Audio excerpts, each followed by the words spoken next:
Hello, I am Brian Muller, And I'm Eric Gertz. and welcome to the World Series of Board Gaming. This is our video commentary on the Twilight struggle from our War Game Invitational at the World Series of Board Gaming. And we have a lot of side events, and this was a biggie. What do you think of this game, Eric?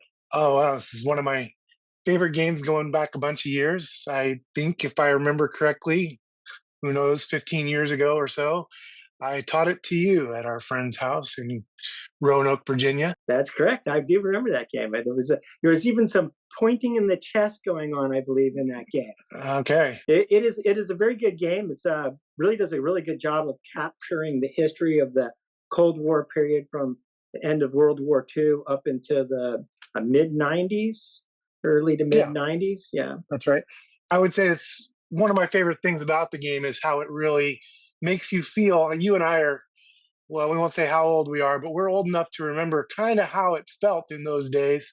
You know, the constant tension that there was in the backdrop of America.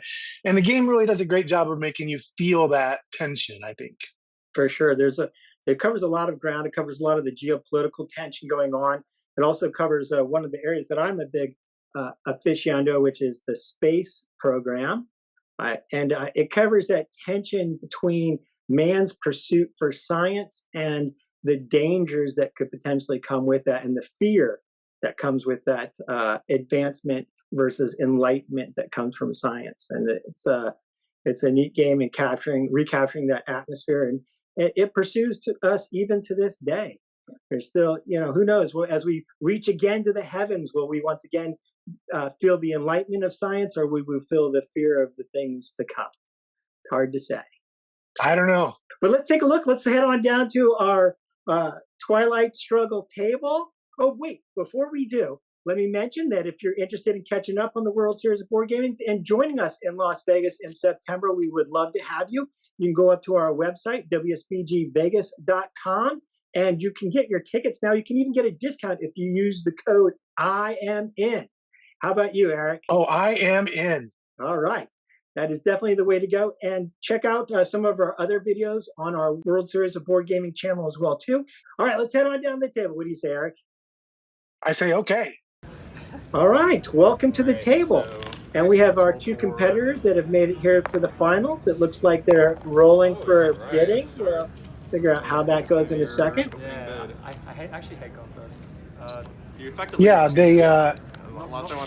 they're choosing which player is going to play which side, and Antoine has rolled higher, and it looks like he's going to bid 2 points of influence to take the USSR, and Levi is going to agree to that. So Levi's going to be playing the US, Antoine with the USSR, and Levi gets 2 bonus points of influence to start the game, which is very standard these days in Twilight Struggle.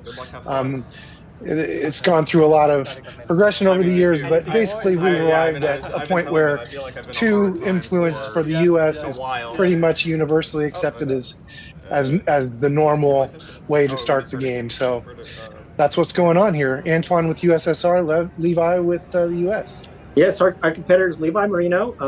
Levi Marino, some of you World Series of Board Gaming fans may recognize from his Terraforming Mars exploits. He's undefeated in Terraforming Mars, and I'm sure he'd like to go undefeated today in Twilight Struggle as well, too. We will see as his competitor, Antoine Nayarin, I believe is how you pronounce his last name, is going to give him his best effort as well, too, and maybe he can walk away with that prize, which you can actually see on our Chip Theory game table. Thank you, Chip Theory, for providing the tables. But you might be able to see that little piece of the Berlin Wall there. That is part of our prize structure there for the Twilight Struggle. Thank you very much, Spike, for making that. We really appreciate it here.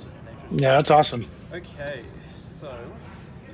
All right, so they got their opening hands here, right? And so we have. We're in the early war. This game breaks down into early war, mid war, and late war. And they're each going to choose a headline event. Well, right now, I guess they're doing their starting influence placements, right? That's right, yeah. So the USSR player, Antoine, will place 6 influence into the East Europe countries.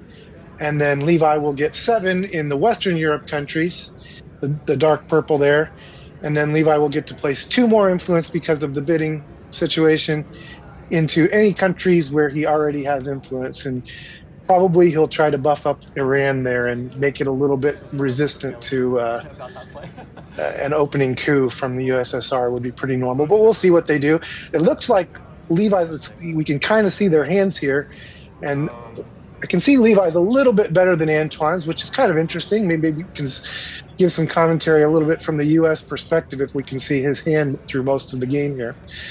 But I would say that his opening hand looks pretty strong.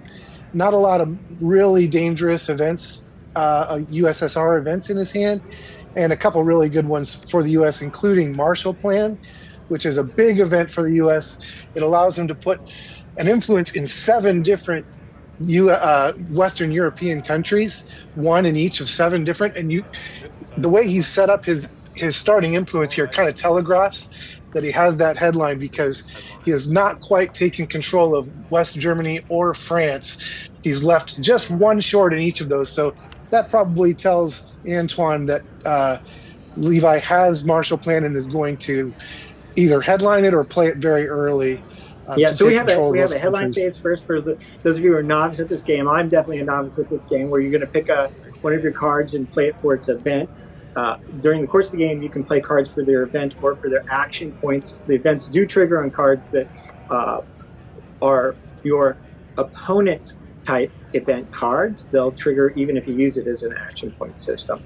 Also, too, in the early war, there are 3 scoring cards, which we don't seem to see in either player's hand, but they will jump in before too long. And the scoring areas are Asia, Europe, and Middle East. So we may see a little bit more interest in those areas as this first turn proceeds. And which card is that? Is that Marshall Plan? Is that what we're looking at? It is Marshall Plan. I did not see what Antoine headlined. Did it go to the discard already? No, we should see it in a second, because the U.S. event will resolve first here. So he gets to put a lot of influence into Europe, specifically Western Europe, make it pretty difficult for him to be dominated in that area. Sometimes it can be still a little hard for the U.S. to hang on and dominate themselves, but with that much influence, it will be at least difficult for the USSR to dominate Europe early on. Whatever we do, just be. There's a lot of back and forth. There's almost a little coin interaction here between the influence between the countries, because you have to be up on by 2, right, to take over the control of an area. Am I correct on that, Eric? Well, it depends on the stability of the country. They have different values. So that's right. If you have enough influence more than your opponent to meet or exceed the stability number of the country, then you control it. So you can see, it's a little difficult to see, but Italy, for example, has a stability number of 2. Yes. U.S. right now has 2 influence in Italy, and the Soviets have 0. So that's U.S. 2 more. 2 to 0 is 2 more for the U.S. than the Soviets have. So the U.S. controls Italy at the moment. Now, okay, so the Soviet headline was De Gaulle leads France, and a card that reduces the U.S. influence in France and puts one of the Soviets in there. So little exchange there where Levi went for a domination position of Europe early, but Antoine saw it coming because of his setup of the influence there and countered it with De Gaulle. And so France is still up for grabs at the moment. That's a good play by Antoine. Yeah, it makes a lot of sense. But now the Soviets get the first play every turn of the game.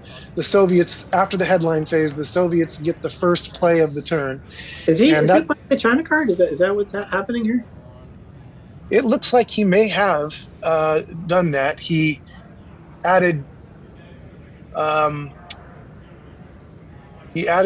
4 influence to France, which was enough to take control of it. So yeah, that's exactly what happened. Do you think that's a good play? I mean, the card now is going to pass to the U.S. player and become available to them in the subsequent rounds.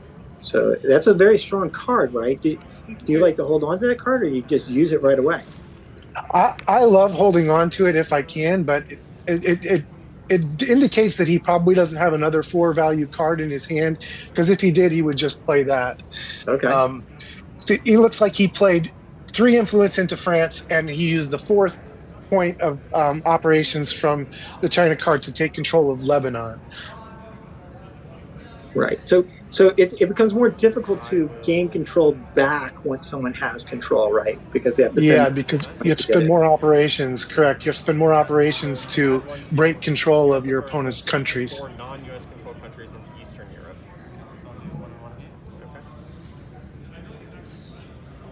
So now Levi is taking his first play of With that opening at the of end. turn one, Okay, and then, and you can see it's one of the opponent's events. If you look at that ComCon card there, that is to the right of the map, it's got a little red star in it, which indicates that it's a Soviet event. And whenever the US player plays a Soviet event, they will get to do some operations, whatever the value of the card is. In this case, it's 3. double up on Finland. But the Soviets also get to do the event. So that's part of the tension of this game, is that you'll have some cards in your hand that you want to play because they have some good operations. You want to use the operations, but your opponent's going to get to do the events associated. And sometimes they're not so bad. In this case, it's an event that's not so bad, really. But sometimes they're really bad, and you want to is the event bad enough that I am willing to play this card, or do I want to avoid it entirely and maybe send it to the space race? Okay. I like this play here, and I remember talking to one of my friends about the value of the Indo-Pakistani area here, and that a lot of the new stronger players really favor concentrating in that area, especially because that Indo-Pakistani war card is early game card as well too. So I noticed that he secured up Spain and what's that other? Is that Greece down there that he's? Yes. So with Antoine taking control of France in his first play, he threatened to dominate Europe 3 battlegrounds to 2, and so Levi has shored up some of those non-battlegrounds just to make sure that he controls enough countries that he will not be dominated in Europe. But at the same time, he spread influence over into Afghanistan, such that if he got knocked out of Iran, he would at least still have some presence in that little triangle and not be wiped out entirely. And in fact, that's exactly what's happened. Antoine has made a coup attempt with the Truman Doctrine card, a good card to get rid of early in the game if you're the Soviets, get it out of the game. And he rolled high enough to knock Levi's 2 influence out of Iran. And so Levi's spread into Afghanistan was really fortuitous there, because otherwise he would have no presence in that part of the world at all. And as it is, he's able to still spread from Afghanistan if he wants to try to keep at least a foothold there and not be knocked out entirely. Yeah, it's real hard to get back in there if you don't. As the U.S., very difficult. You just don't have any inroads. And Truman Doctrine as a coup card was a little bit of a risk because it's a low value card, a 1 card, but worked out well for Antoine. He rolled high and knocked him out. Actually, that's a really good result, just to knock him out of there. Yeah. So now we're looking here at the cat. Is that a Fidel Castro card, I believe? And yeah. So Levi plays for the mid game, right, when Central America comes into play. Yeah, it won't be scored right away, but those 3 presents in Cuba will matter later for sure. And Levi kind of accepts that trade-off. Yes, Fidel will come into power, but at least I'll get these 2 influence, 2 points to spend, which he uses to put 2 influence back into Iran, spreading from Afghanistan there back into Iran, which again keeps him from being knocked out of that part of the world, and also secures a presence in the Middle East in case he doesn't know that Antoine does not have a scoring card for the Middle East right now. And he would, in case Antoine does have that scoring card, he'll be really grateful that he has a presence in Iran if that scoring card's played. Looks like we're going to have another coup attempt by Antoine. We haven't actually had any discards yet. The card played was Romanian Abdication, another one value card. This time he rolled very low, a one, and so he did not roll high enough to knock Levi out of Iran this time. And so looks like Antoine with a fairly weak hand, a lot of low valued cards. He does have one scoring card in his hand. Which card is that? Is that Europe? Looks like he's got one. It's hard. I think it's Europe. So another good reason to fight for France there and make sure he doesn't get dominated after. And so he's required to play that card. He's not allowed to save that card, right? You're allowed to save one card, but it can't be a scoring card. Am I correct on that? Whatever cards you have left in your hand after the 6 action rounds, you do save, but it's correct that you are not allowed to save a scoring card. If for some reason you end up with a scoring card in your hand after the 6 action rounds are played, you lose the game. All right, let's not try to do that. Yeah. And now Levi's position is starting to look pretty strong because he survived that second coup attempt in Iran. He can kind of spread into Pakistan without fear of being couped there because 2 coups in Iran has now lowered the DEFCON from 5 down to 3. And now Asia can no longer be hit by any coup attempts or realignment rolls. So he can spread into Pakistan from his position there in Afghanistan and Iran. And not much that Antoine can really do about it. But instead, it looks like he's doing something with another coup. Oh, he's making a coup attempt in Lebanon. Okay. And he used UN intervention on what card is that? Can't tell for sure.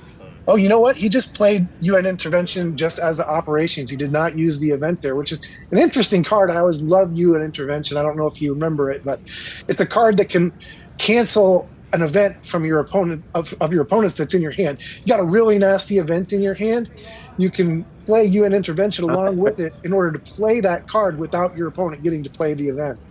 Really cool card. A lot of great flavor cards in this game, and that's one of many. But in this case, I guess the cards in his hand, none of them were bad enough that he cared about them too much, and he just played it for the 1 point, doing a coup attempt in Lebanon, and it looks like he rolled well enough to flip it into his own control. Okay, we can see that scoring card now in Antoine's hand, and he does have the European scoring card in his hand. He does, and just catching up here, Antoine played Vietnam revolts to pop up influence there in Vietnam, give him some foothold in Central Southeast Asia there. Especially he has access to the important Thailand battleground right next to it. And as a response, Levi has now taken control of Afghanistan and Pakistan and is threatening Thailand with a big card there. He played a nuclear test ban for the operations and spread influence in Asia. This looks like is this going to be a challenge for Antoine here now that he has? This is really a strong position for Levi overall. A great start for the U.S. He did lose his domination. He had potential to dominate Europe, and that's looking like it's unlikely to happen anytime soon. But his positions in the Middle East and Asia are really strong for the U.S., especially this early in the game. It looks like the USSR, Antoine is now playing. Is he over favoring that European scoring card? Perhaps is that what we might be seeing? I don't think so. I think he played East European unrest for the operations, and it's a U.S. event that's allowing Levi to reduce some influence in Europe, but not anything too critical. It's fairly common. He overprotected his battlegrounds in anticipation of playing that. So it's one of those acceptable losses kind of events that you play. It's a good event for your opponent, but not good enough that you would give up the operations. And he's going to use the operations from that to spread influence into Southeast Asia. I'm sure he will take Thailand, stopping Levi from getting it from Malaysia there. Unless you let me reverse that, but I miscounted. I thought it was 4 for some reason.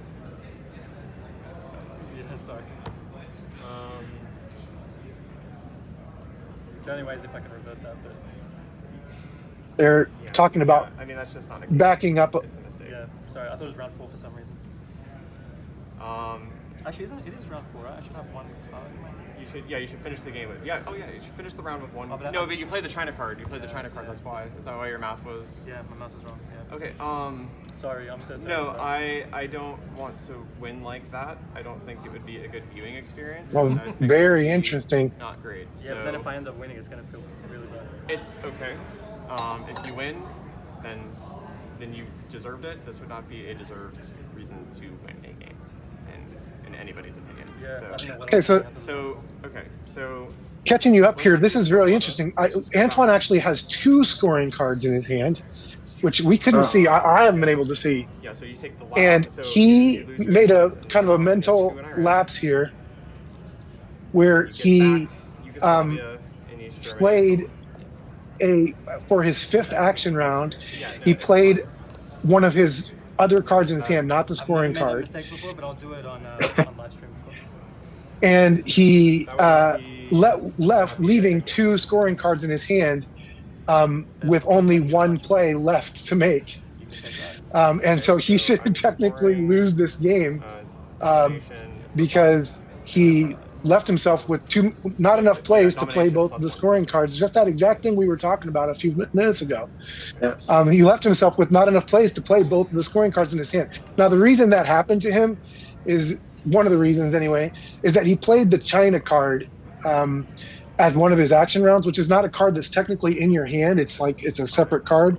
And so he played that, and so he kind of forgot that he still had 2 plays, only 1 play left to make. He was looking at his hand and saw 3 cards remaining, thought he had, or saw 4 cards remaining, thought he still had enough plays to make. But because he had played the China card, he had 1 fewer play than he thought, and he left himself with 1 fewer play than what he really needed to play both of the scoring cards in his hand. Yeah, And- so we have a good bit of sportsmanship here that goes on at the World Series game. I know some people think that it's overly competitive atmosphere, but really, players are really good sports, and this is a good example of Levi showing that level of Very sportsmanship. graciously, Levi said that, okay, I don't want to win that way. The game's just getting started. I'll let you back up and make a different play so that the game doesn't just end right here. Very, very good. But do you think that it's still a hard position to play from when you have 2 scoring cards in your opening hand? and a low operations. I mean, Antoine is really up against it here, no matter what. But something Levi definitely didn't, from my perspective at least, did not have to do. Very gracious of him to at least let the game continue. But now, yes, Levi's gonna make out like a bandit here. He's going to get some unopposed action rounds. 5 points up that's a huge lead for the U.S. in early war, is it not? It is the combination of having 2 scoring cards plus some low-valued cards that he had to play, plus kind of mis-sequencing such that now Levi's going to have an unopposed action round at the end of the turn here. It's going to be an uphill battle for Antoine for sure. And he's cutting him off right where he intended to go in Southeast Asia. It's going to be very hard for him to get back into the Indo-Paki war, is it not? Well, he's got no presence in the Middle East. He's being dominated in Asia. See, which scoring cards were played? I guess it was Europe and the other one we haven't seen yet. I think it was Middle East is the blue one, right? And that's my AR6. So Yeah, I think he's played both now, right? Either way, the U.S. is taking a huge lead here. And you get you need to draw up to 8, so you get 6 cards. And I get 6. Oh, the Middle East scoring card is already Oh, yeah, so you get played. My bad. Yeah. victory points. So I go from 5 to 4. Military officer reset. Okay. DEFCON goes to So Antoine elected to play the Middle East scoring card first before that got any worse. And he then gave up 1 because of the ops, not enough ops, right? Didn't do enough military ops, so he lost 1 point. But I think he's fine with that. Levi's fine with that. Oh, sure. Yeah. So left in the deck now is the Asia scoring card. It might be in one of these 2 guys' hands here for turn 2, or it might still be in the draw pile. We'll see. But regardless of whose hand it ends up in, Levi has a dominating position, literally a dominating position. Oh, we can in see it. Asia. It's right there. It's right there in his hand. So we're going to be looking at Asia. Now, can he can headline this scoring card right now, right? He absolutely can, depending on what he sees in his hand. He might want to, but oh, and he has decolonization in his hand as well, which is a good one. Oh, that's a to strong see. card. Very strong, and it's a bad card for the U.S. to have in their hand in the sense that you don't want to play it because it's so bad for you. But it's great that since you have it in your hand, you know the opponent doesn't have it. You can send it to space and not worry about it. You can get I love that ability to pitch a card in the spacers. Although that's probably my biggest problem in the game. I spend too much time pitching away cards that I don't want to see played, and there's not enough times getting out there on the board here. So were you paying attention there? Did he headline that? Did he headline? They haven't shown their headlines yet. Antoine's still deciding, and boy, really tough position. Yeah, good. All right, I called one right, Eric. I got one play right in this commentary. He headlines Asia scoring, which you can't see the card that Antoine headlined, but it looks like it's de-Stalinization, maybe. Oh, okay. That's another good. Oh, no, it's not. It's not. It's socialist governments. Socialist government. Okay. So he's removing some of Levi's influence in Western Europe, which is not super relevant at this moment. Especially with now we're done with all the scoring for the early game is now. Well, yes, except that turn 3 will come up. This is turn 2.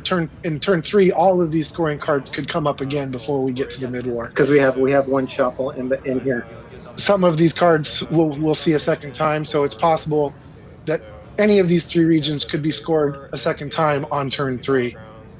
Is 6 plus adjacency is 7 minus 1 battleground is 6. Yeah, I scored. Okay, so yeah, so domination. Yeah, so 7. You net them off. Yeah, so the difference. So 7, 8, 9. They're calculating the score of and then minus 4. Asia right now, and Levi has domination plus 1, 2 battlegrounds and 1 country adjacent. That's just monstrous. That's gonna be hard to come back from. Am I wrong here? Well, yes, and if you're new to this game, you might not realize that often it's the reverse of this, where the USSR has a big tempo advantage early in the game. They tend to come out of the gates blazing. And then in the mid-war, the cards are really strong for the U.S., and so they tend to catch up a little bit.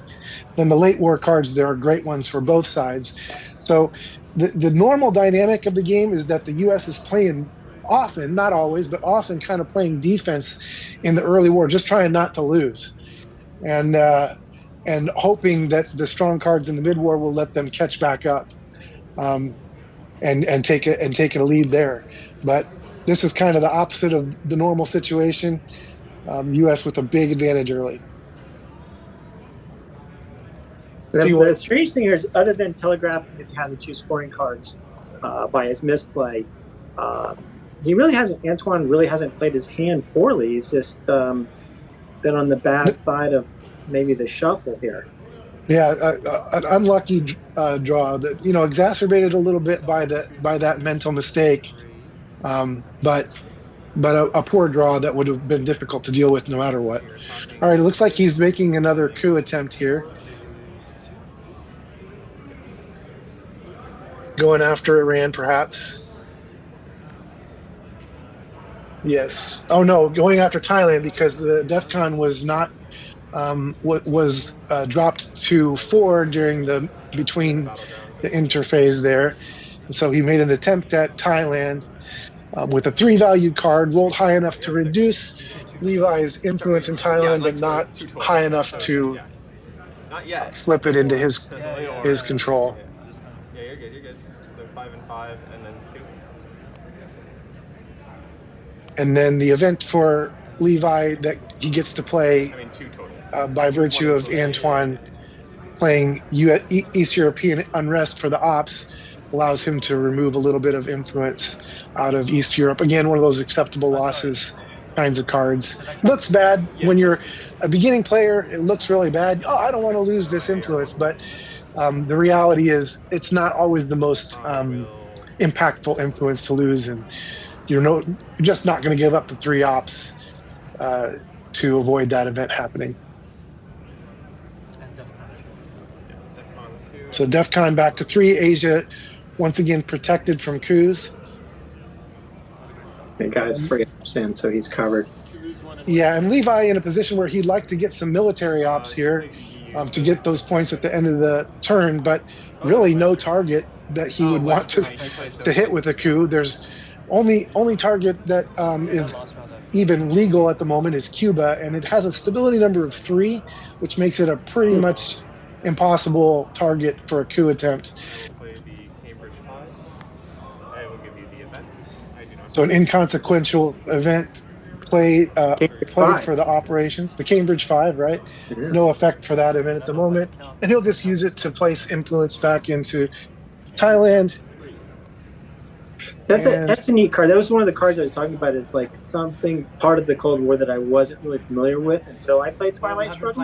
Is the incident with the Cambridge 5 and how there was spy networks going on inside Britain and various other countries at the time, and you had those secret agents who you thought Double were agents, good. yeah. One of the Cambridge 5 was a good friend of the Queen's, actually.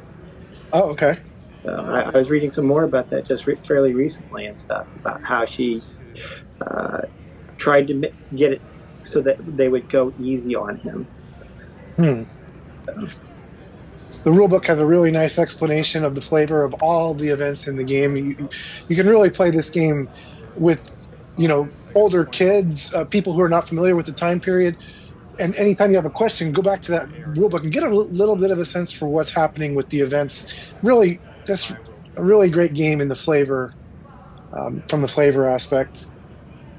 All right, so what did he do with defectors? Looks like I'm not sure what he did. Oh, maybe he sent it to space. Wait, we have the NORAD card out here now, right? Oh no, he made another coup attempt and failed, I guess. But he brought the DEFCON down to 2, so he's kind of trapped. Levi has no real option of running ops at all this round.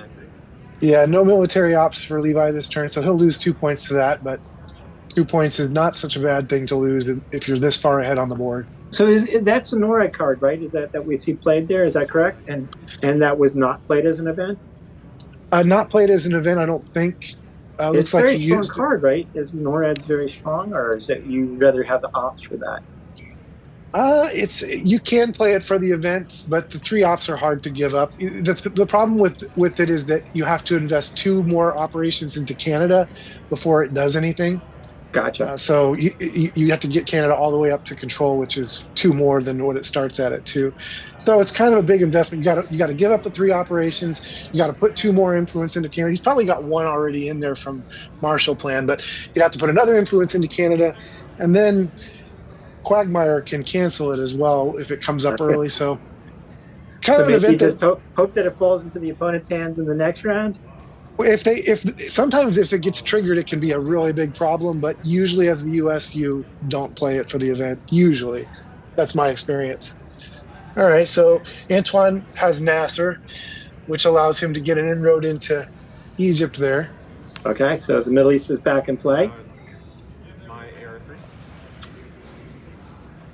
And I'm guessing that Levi will respond to that by taking control of the nearby battleground, Libya, before Antoine can spread into it there.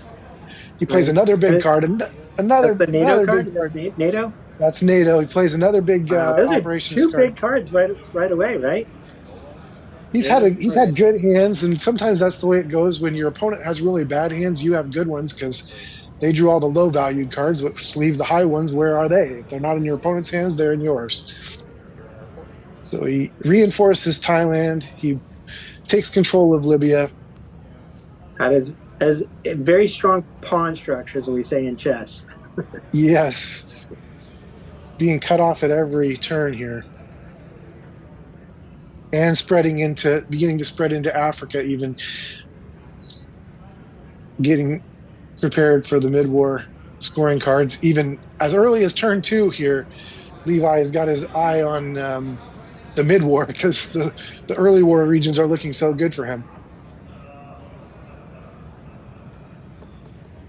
So do you anticipate him trying to prep up for Central America and Africa then and Southeast Asia here for Antoine to counter in the mid-war game? Is that where he's looking to? How is he looking to rebound here? What's Well, a big question is where is decolonization? That is where is de-Stalinization?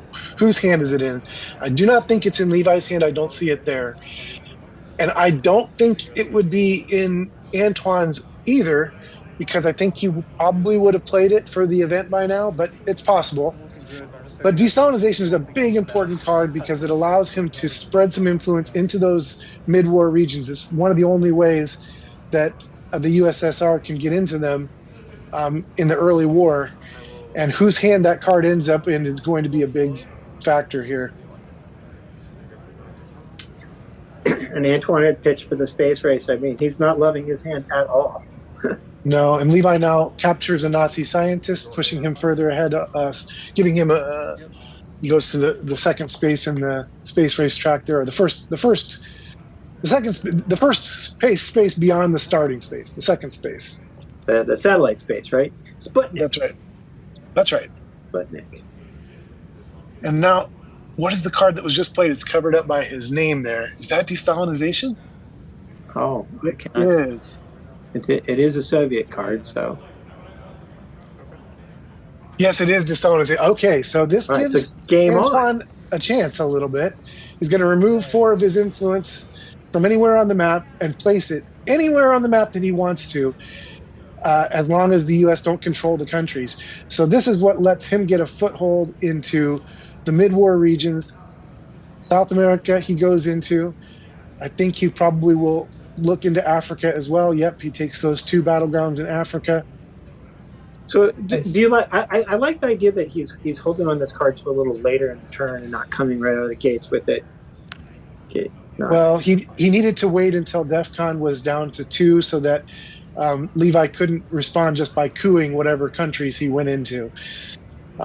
So that's pretty standard there from the Soviets. Get DEFCON down to 2 where you can't be attacked, and then put your influence into those battleground countries in the mid-war regions. But he's playing fairly methodically.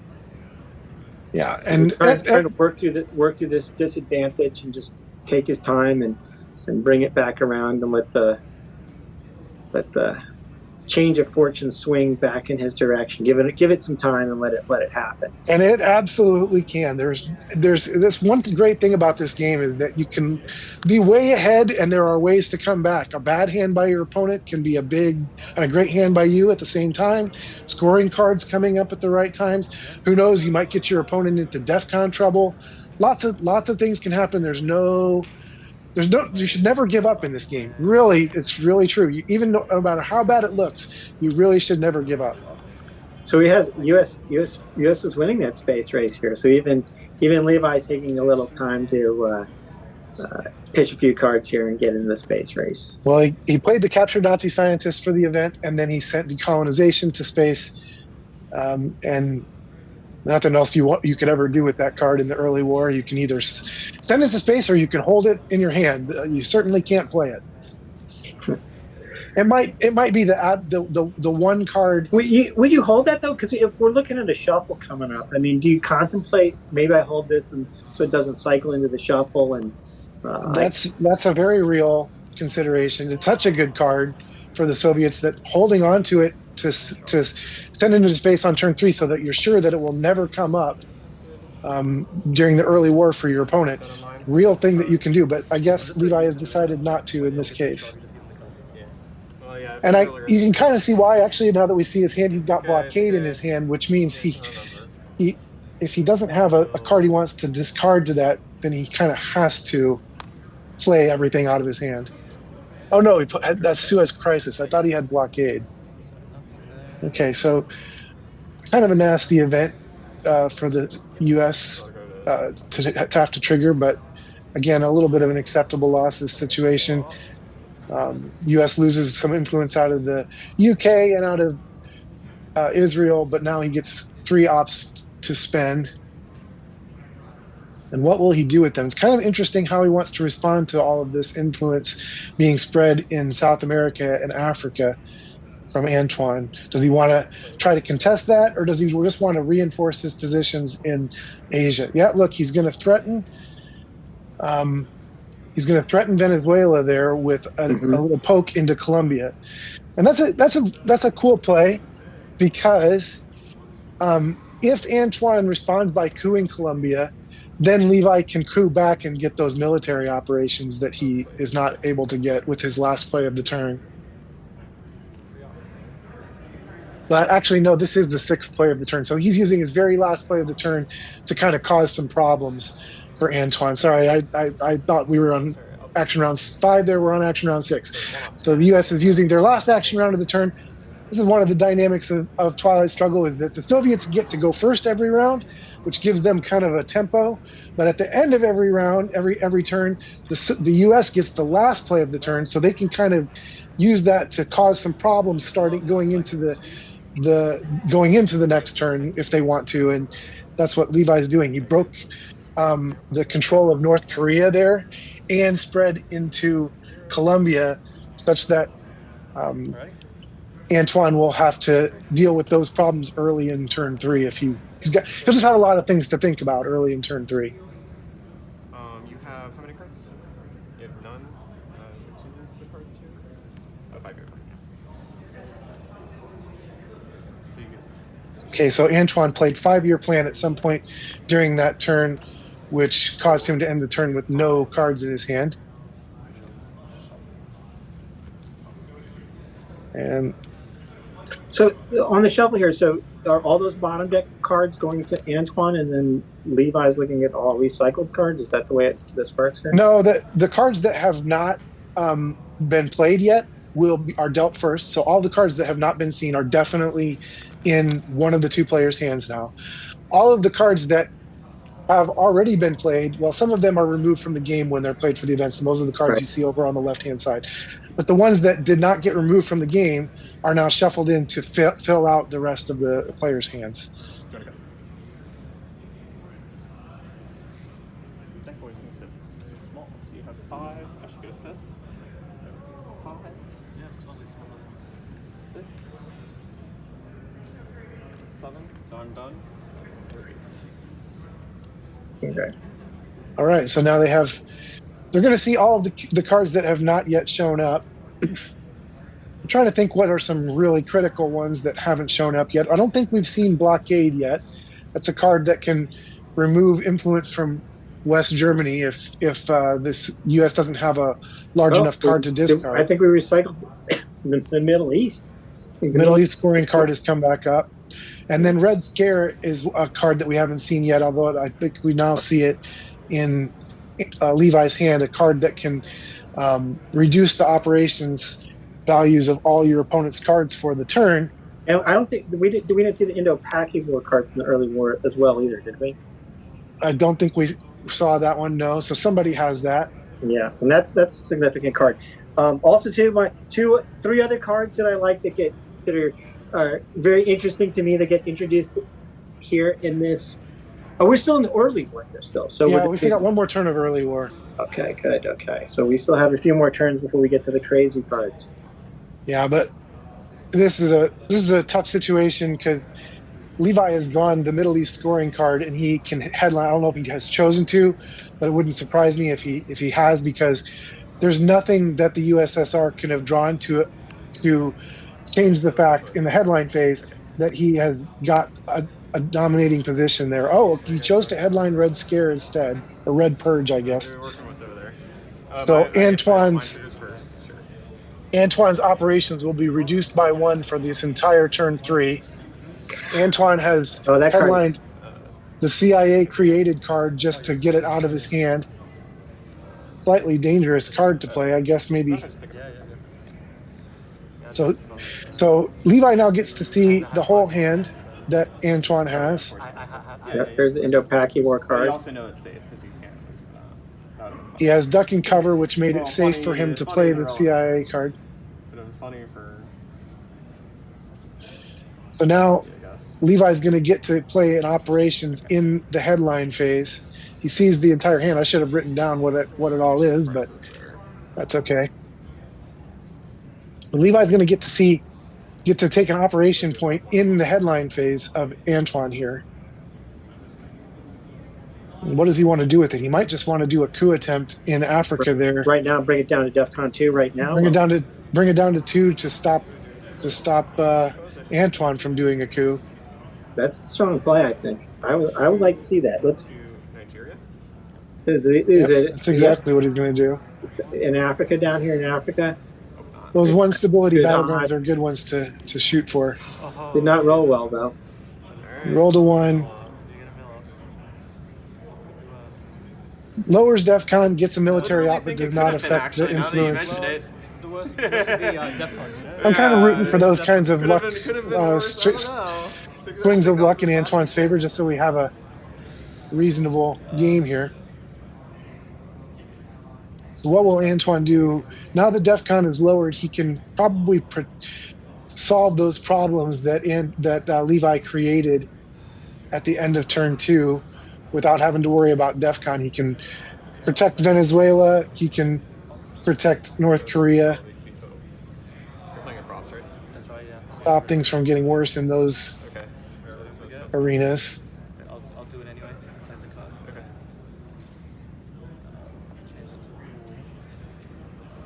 So what will he play? He's going to retake control of North Korea and block off Venezuela. Yeah, makes some sense. What card did he play, though, is a question I can't see. Socialist governments. Okay, so it's a 3-value card lowered to 2 because of Red Purge. Going to be more, when it rains, it pours situation here because he's under Red Purge now for the remainder of this turn, and he's going to have to deal with a. So when you had that Red Purge, you start looking to see if you can get more value out of events instead of out of acting points? Yeah, absolutely. That's exactly what he's going to do. If he has any good events, he'll play them. But Middle East scoring is going to score a whole bunch of points for Levi because Antoine does not even have presence in that region. So you're on 7. I don't have presence. Yeah. 8. Wow. It's huge. Levi up to 15 points. That first round, I didn't even know what I was thinking. The cards I played. Just playing too long. Everybody, we've all been there in board games, right? Where we've made a mistake that just a slip of a mind, and The game is still on, though. It is a long day. They played several events, especially when you're playing long two-player games. You're going to and you're just playing it all day long. You have some fatigue. Energy levels and how you consume food and water and everything, especially in the desert climate, it's all going to play into. And just the it's kind of a big moment. You're going for a championship here. You feel a little nervous, make a mistake, but then you have to be in a position of like, all right, what do I do? I can't throw in the towel. I just got to keep playing my best, and that's a hard mental position to be in. If you play a lot of board games, you've been there, trying to recover from an early mistake and still give yourself the best chance to win, even when your odds are slim. So all of us can relate, I think, or at least I can relate to Antoine's position here. On Pakistan. So it's going to come into Pakistan here a bit, and India. India needs to be Probably India, right? Here. I think he might have targeted Pakistan just for the. I just need some cheap. Okay, no, he did target India. He needed a 5 or 6, and he got it. So at least that's thing now, right? That's interesting. So now he's got some presence in there, right? That now he can compete in that region. Yeah, every little thing helps, and this is kind of a. It's not a little thing. It's kind of a. Not exactly huge, but it's bigger than a little thing, I would say, because it gives him 2 victory points for winning the war, 2 points that he's going to get from military ops if he doesn't do anything else to get them, and he gets to flip that influence in India, which a swing of 2 influence plus the foothold, like you said, in that area of the world.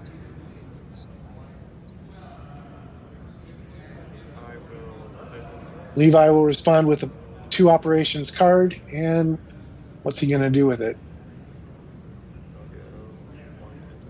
Oh, wow. Yeah, with Antoine under red purge here, he's just going to say, "All right, you got enough operations to stop me from doing this? Because I don't. I'm guessing you don't. Wow, that's bold. Just breaking the control of Venezuela. Kind of a I don't know, a little bit of a strong arm kind of play. I know you don't have much operation. You can't have that much operations in your hand to defend against this. It looks like he's not. Antoine will take control of India. And that does, for the moment at least, stop Levi from dominating Asia. The battlegrounds are 2-2. And it's a good play. I like this play from Antoine because now Levi has to decide, do I want to invest a bunch of operations in one of these battlegrounds in Asia?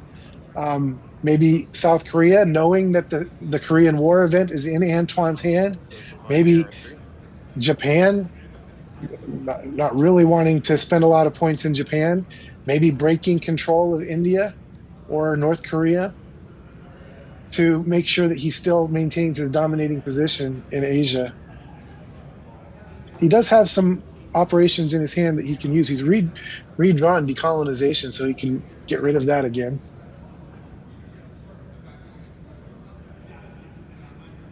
What is he going to do? So Romanian abdication comes into play, and he's just going to respond with 1 point of influence somewhere. What's he going to do?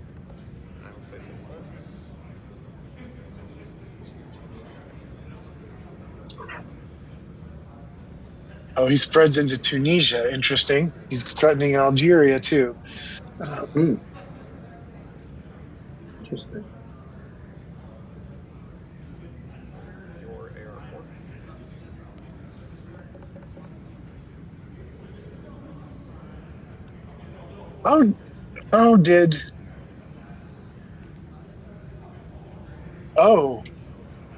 He had 2 influence in India that were flipped. I couldn't read that, but okay. So he flipped this 2, and he got 2. He got 4 influence out of that war. That's a really big swing. All right, 1 point of operations for Antoine again, and he'll just solidify another battleground in South America. Not a lot you can do sometimes when you're under the purge. Your operations are restricted. Certainly can't play Olympic Games for the event. That would be a DEFCON suicide.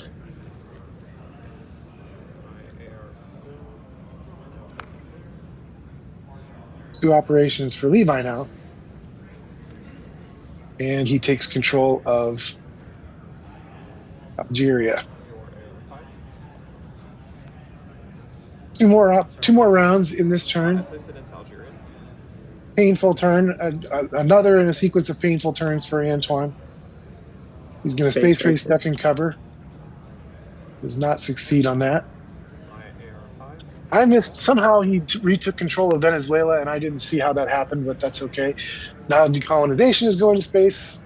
Where else does it belong but space? Might be the worst card. I don't know. The one card as the U.S. that you just cannot see triggered if it's in your hand.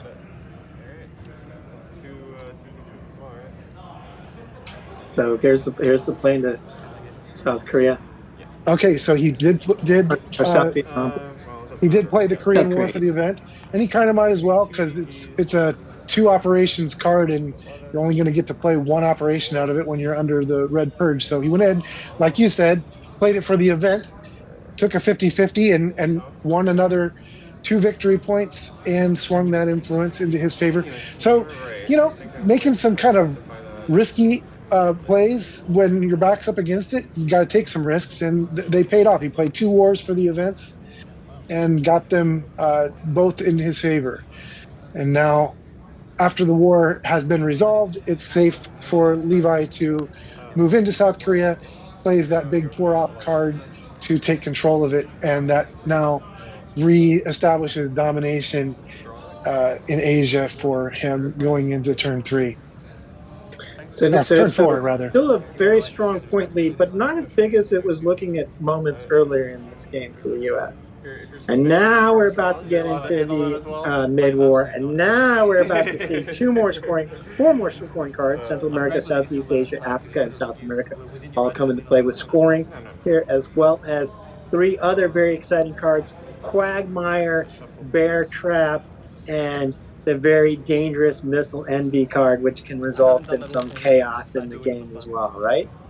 Yeah, well, that's a fun one. It's a dangerous card to play sometimes when you don't know what's in your opponent's hand. You got to keep an eye on that death contract for sure. Played at 8 a.m. as well, right? I played at 10.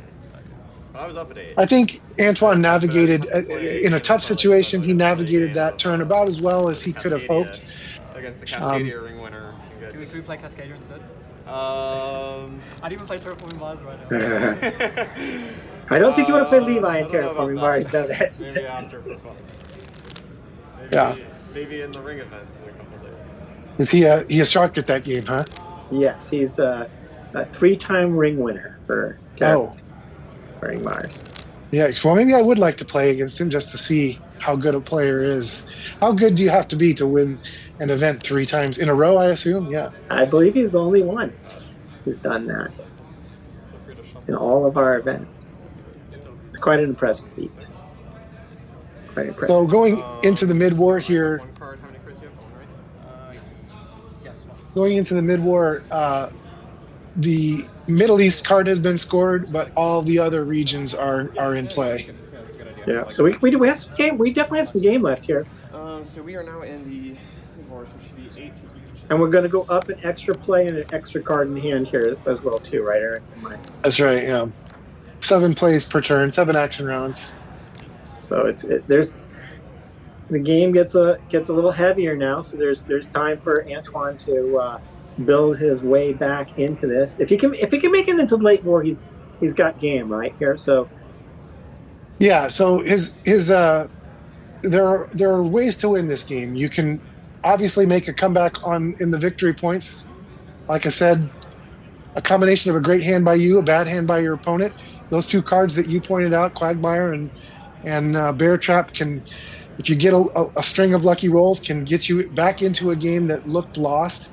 You can certainly put your opponent into a bad position with the DEFCON track. And there's always war games too. If you could just score enough points to stay alive, you can win in the late war with war games as well. His position in Europe is still reasonable. So Europe, even though Europe control is really hard to do, you can aim for that sometimes depending on how the cards fall. So again, no reason to give up, even though it looks bad. You should not give up in this game ever.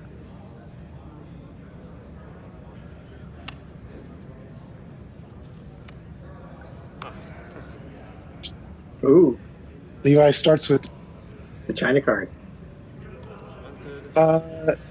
okay. So he played Cultural Revolution to take control of the China card. Yep. And Levi gets to respond with, would you pronounce that junta or junta? How do you pronounce it? I've heard people say both. Hawanta?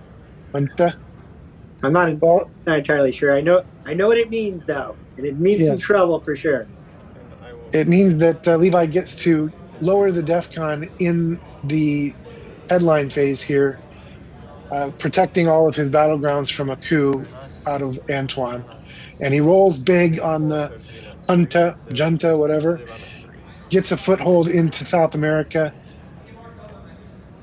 puts influence in Brazil, and sues it. And so he now has control of Brazil. Yeah, they don't write it on And by virtue of that, Venezuela is threatened as well because Somewhere in that, DEFCON still goes down.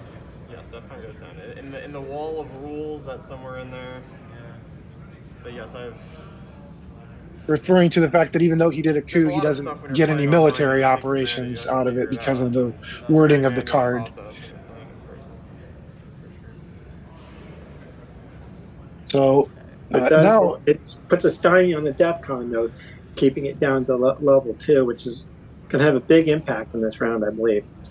yeah, so now Antoine cannot coup the battlegrounds that he would normally like to. Angola would be Central one that America he would and normally do. South America and going through Africa here is all going to And get stymied a bit. in addition, by making this play, he's surrounded Venezuela with his own countries, which threatens it to be potentially realigned if Antoine doesn't do anything about it. So I wouldn't be surprised to see Antoine make a coup attempt in Colombia this action round to protect Venezuela from potentially getting realigned out. Realignments are a really interesting aspect of this game, where if you can set it up, you can make big swings, but you have to kind of surround countries in order to set up the positive modifiers for the rolls for it. So that's exactly what happened. He played. I'm not sure which card yet, but he made a play to do a coup attempt in Colombia. Okay, he did Allende. Reasonable play. He's already got presence in Chile, so he doesn't need the event there.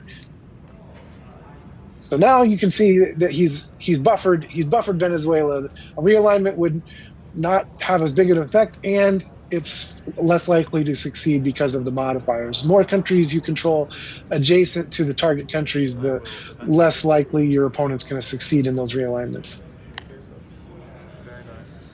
And will Levi respond with a coup right back? Sometimes you see a big back and forth coup war in these situations.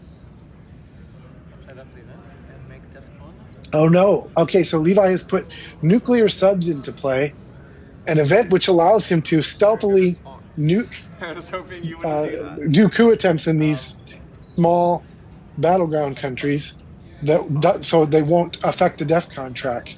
So now for the rest of the turn, Levi can do coups in these battlegrounds, and the DEFCON won't be affected. Oh, and now Antoine responds in his own way, playing one of my favorite cards in the game, How I Learned to Stop Worrying or Love the Bomb.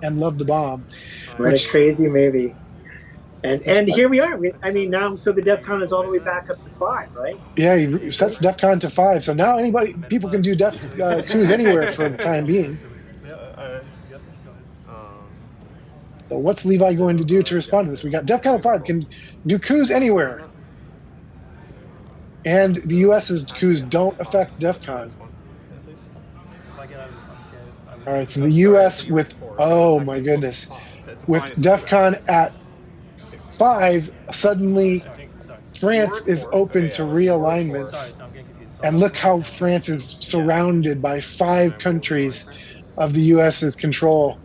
And so Levi's just doing realignments, trying to wipe him out of It's going to pepper France with some political propaganda here. And after France gets wiped out, he targets, I don't know what he targeted, but it didn't matter because the USSR rolled high. But that's a big play because now France is empty. So Europe is now potentially in a position where the U.S. could dominate it. All he needs to do is spend 3 influence, go back into France, and he will have a dominating position in Europe. I'll take Quagmire to the event. I just need a little left right now. So Antoine's play of lowering the DEFCON to 5 maybe backfired a bit. It might have been wise for him to set it to 4 and keep France from being able to be realigned there. I will attempt to break out of this Quagmire. Uh-oh. There's our Quagmire card. And he broke out of it. So Quagmire played and countered there by making a good roll. Yeah, that would have been one of Antoine's big ways to make a big comeback, would be to see a bunch of misses in a row out of get the U.S. stuck in that Quagmire for a bunch of action rounds in a row.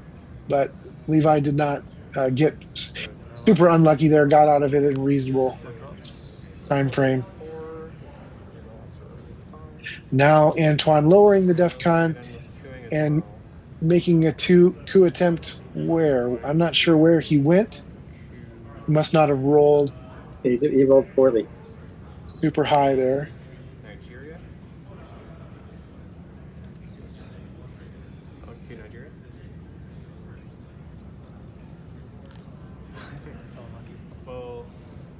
think I clear it, right? Because I attacked with a 2. You did actually, yeah. Sorry. So he clears Nigeria, I do get 2 Yeah. mobs. gets his option. Disastrous that didn't score, so. So it's a little this back and forth Back and forth coup war. I don't coin see what. style in Africa here a little bit. So Oh, that. Okay. Yep. oh, here we go again. Oh, okay. Now the China card, and it, So we got some big ops coming here. It's 5, right? If I coup, it's 5. It is 5. Yeah, that's to Q it. Yeah, so Antoine now considering doing a coup in Thailand, maybe. Ooh, there we go. That's a big result. Okay. That is a bit. So you're attacking Pakistan with an 11. It's defending 6. Oh, Pakistan. Wow. Wow. Well, that evens up Asia very, very nicely. That was US that's no a longer huge swing, dominating. is it not? You know, for now, you're It's good. It's interesting that he should go after Pakistan rather than Thailand, but the nice thing that it does is now each of them protect the other from future Indo-Pakistani wars. Thailand potentially a slightly more valuable country because of the Southeast Asia scoring card. I wish I could. Unfortunately. So this is my AR. Sorry, I've been keeping track. So Wow, that's a big swing. I feel like Antoine's back, So you gets should himself back in the discard game with that play. 2 cards in hand because you played the He evens up Asia, which is a step in the right direction. 7, yeah. DEFCON now back down to 3, so we're back to just, well, I guess the Middle East could still be cooed. If you're going to use the China card, that's how you use it, right? Use it in China and get a big result. Which he did. I will coup. Targeting Zaire. Zaire. U.S. continuing to coup with nuclear subs, going after Zaire, it looks like. Attacking for 4. It's defending with 3, so I have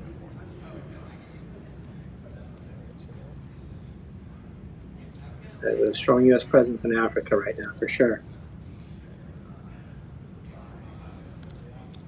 Yeah, but Africa is the one region that is really hard for the U.S. to hold on to. No matter how good it looks, sometimes it just swings back. You can swing both directions, to be fair, but especially as the U.S., you never really feel that great about it because the USSR can just come in and coup these little battleground countries, and they have a lot of events that help them in Africa as well.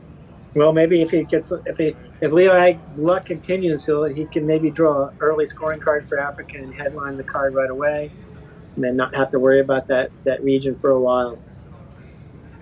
I don't see any scoring cards in the players' hands here, so we're going through turn 4 here without any of the regions being scored. It just means they're going to come up more frequently in the subsequent turns. Yeah. But we could have a whole hands full of scoring cards in the next round. Yeah.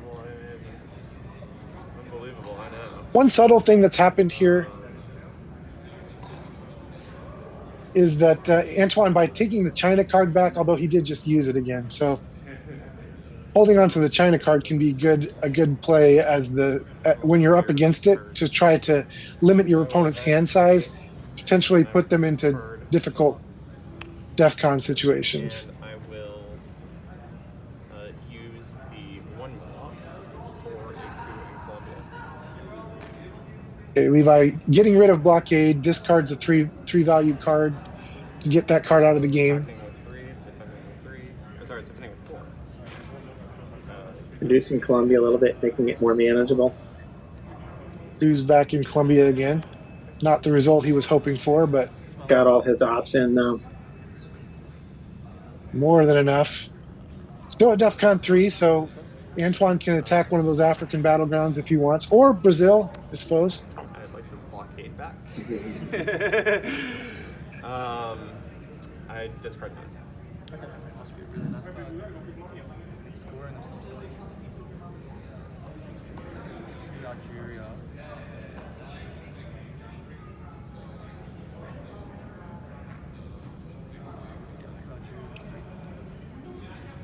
Antoine deciding which country to coup, and it's going to be Zaire, I think. Oh no, it was. Oh, he went after Angola. Interesting, or Algeria rather, and rolled well enough to get somewhat of a result there. Oh, I see. He played um, the Kennedy card, the ask not what you can do for your country card, Mhm. which would have allowed Levi to discard his last card if he wanted to, but he kept it because it was so good. It's Brush War. Mega Pakistan.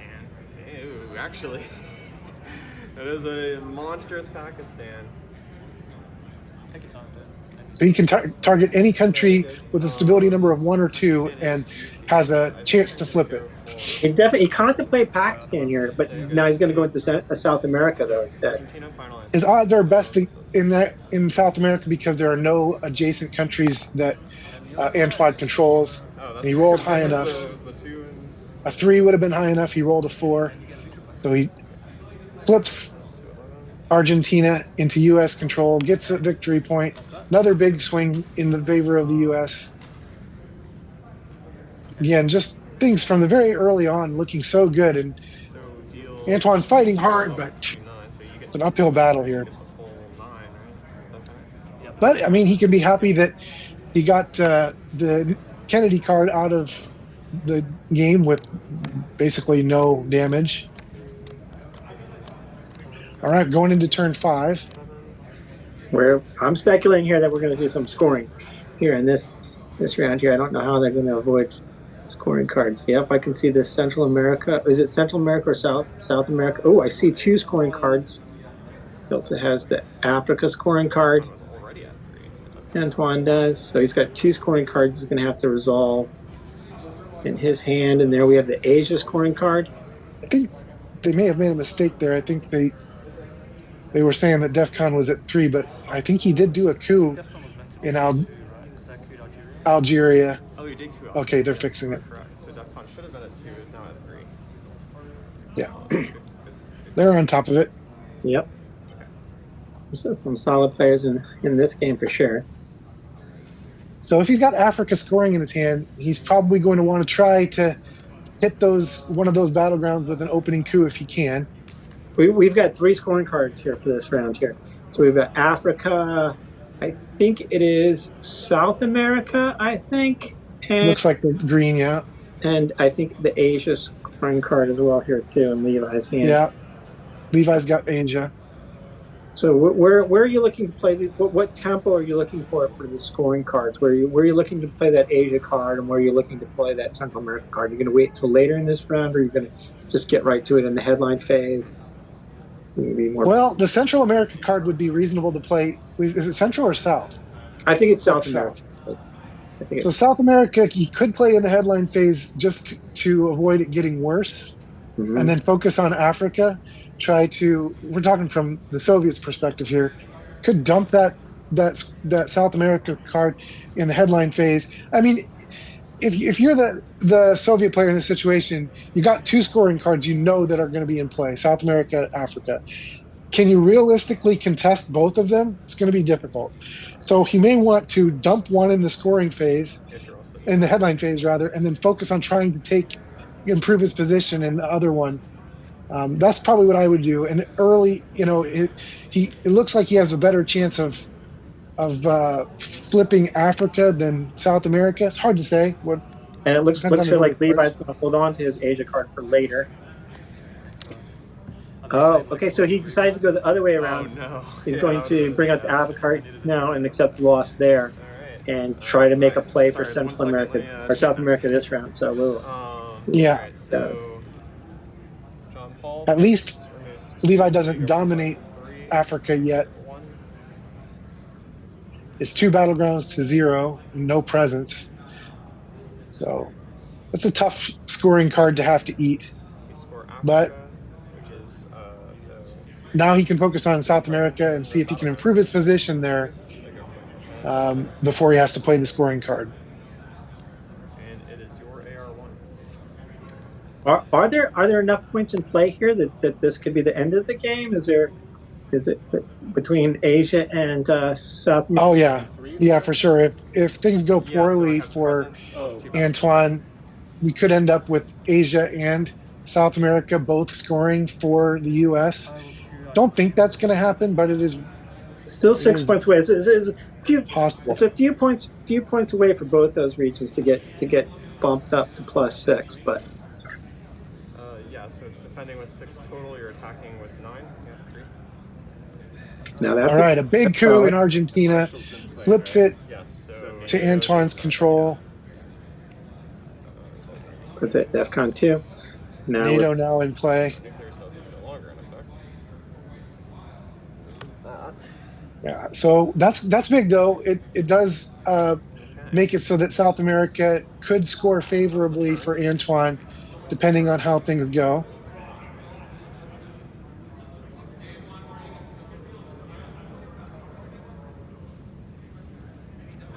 And Levi's looking at his hand, seeing Asia there, and wondering, is there a way that I can get Asia to score for me before I score that? I'm thinking of a number I do not want to roll.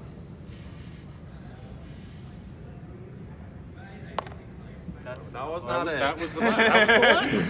I don't think it was. I don't think that was the number I was reverse thinking of. Reverse psychology on the dice.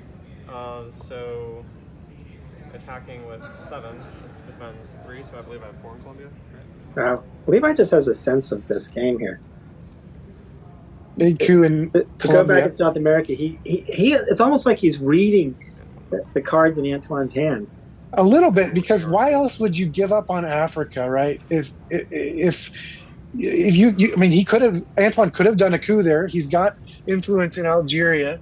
There are events that can come up that will help him in Africa. So why give up on it unless you had a good reason? And one really good reason is you got to telegraph them with your first action. A little bit, yeah.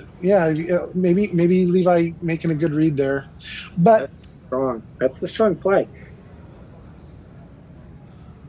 he also is. If it's me in his position, I'm looking at the Asia scoring and realizing all it takes is one of these battlegrounds to flip. If I could flip one of them, I could score Asia big, but there aren't any there that are really. They're pretty solidly controlled. Pakistan with a bunch of influence. India is not even adjacent to. North Korea, of course, is a big stability country that's kind of hard to flip. With the China card, you have an opportunity, but it would be difficult. He doesn't really need to, though. That's the thing. If he just plays defense, doesn't give up any big scorings in Antoine's favor, doesn't get himself into DEFCON trouble, so far ahead on the board that if he just doesn't allow any big swings in Antoine's favor, he's going to hold on.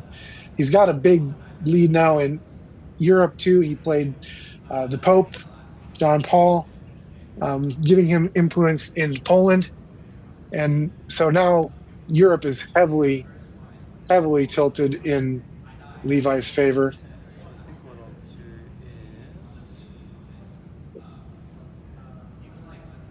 Antoine would probably like to spread back into France from Algeria. That's maybe one of the reasons that he went after Algeria with that coup last turn, because it gives him adjacency to France, lets him get back in there after that big realign out of there. But he's got 2 big problems in Europe now. France is empty and Poland is threatened.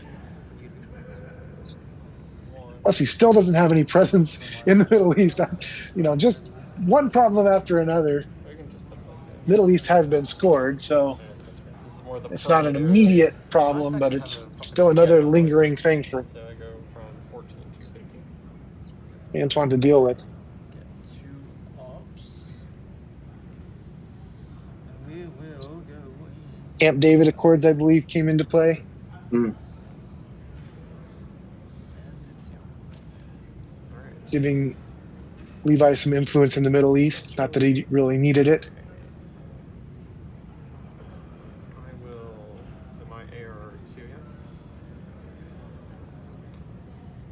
Is it my AR 2? Yes. Yeah. Okay. I will attempt a realignment. So 3. Venezuela? Venezuela, yeah. So you go +1. Oh yeah. Yes. Going after the realignment now that it's surrounded. Oh, Stymied. it's rolled high. Oh, Hey. Can I complain about maybe that? not so stymied. Yeah, could have been better. Alright, so +1. So Wow. 2. I will attempt a realignment in Venezuela. So you go +2. Try not to. Goes for it again. Am I still +1? You were at 3, Yes. so Yeah, so we're 6 and 6, so you lose 1. No, sorry. I mean, like, am I still +1 for my realignment? Oh yes, don't because have to- you have more influence. Yeah, you don't need to control it. You have more influence, so you're still +1. So, I'm good. 2. Well, that was almost a 1. So I think I'll lose it, all right? Yes, so that goes to 0, and then I get another. All right, realigned out of Venezuela. Cuba.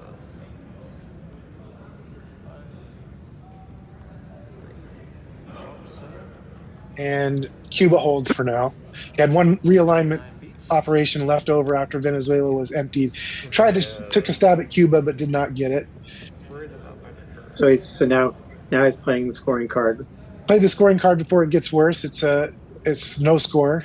It's even battlegrounds there. What a rough sequence. Just rough. Yeah. He went kind of all in for that play, and it just collapsed. So this is my AR3. Having 2 scoring cards in your hand is sometimes difficult because it's that many less actions you're going to get. Levi's remaining hand's still pretty good, workable anyway. Some more pressure now, and Asia is going to heat up quite a bit right now. I will place influence. I will place 2 interference. Ooh, man, he's just reading every play. Every play is being read. The game is a little bit of an open book sometimes. You can kind of see what your opponents care about, and that makes you care about it more. And when you care about it, they care about it more. A little bit of brinksmanship that is one of the reasons that it mirrors the real feeling of the Cold War so well.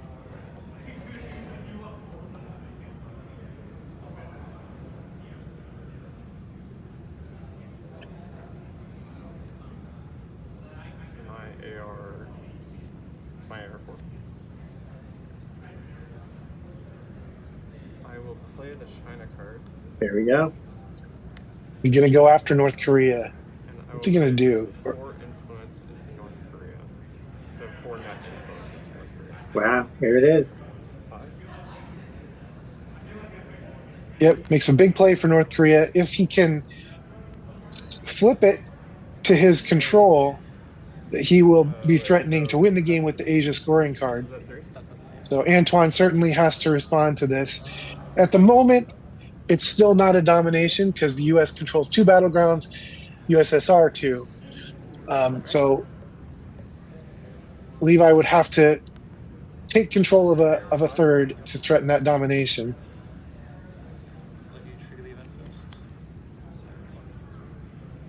Right, East European unrest is back.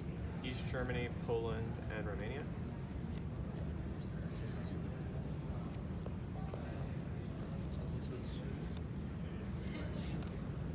And that East European unrest starting to add up. If it triggers enough times, you start to be kind of sparse in your influence in those countries. And so now I'm guessing he's going to try to protect North Korea from flipping back. With a 3-value card, he can't quite do it. The China card going into North Korea gives Levi one more influence in North Korea than Antoine has. So 3 is just not quite enough to take control back, but it's certainly enough that Levi can't pepper back and forth in an attempt to score.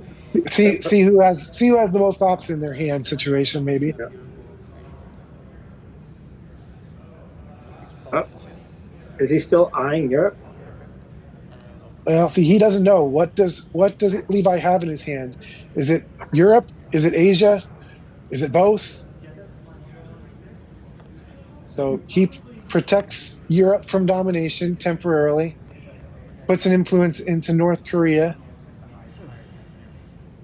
And does Levi have enough ops in his hand to take control of North Korea? Does not look well. I'm actually interested to see if Levi just kind of. Oh, he's just going for it now.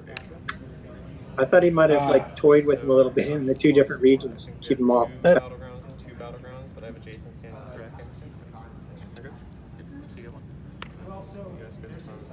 Yeah.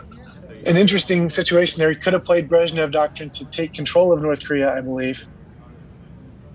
but decided against it, just scored it. I think that's what happened. The most recent cards being played by Antoine, I haven't actually seen. Okay, puppet governments. Painful card again for Antoine to have to resolve. It gives Levi some influence in some countries where he didn't have access, including Nigeria. So whatever Antoine's final card in his hand is, it must be pretty bad for him to trigger puppet governments. So he's making some setup plays for the Southeast Asia card.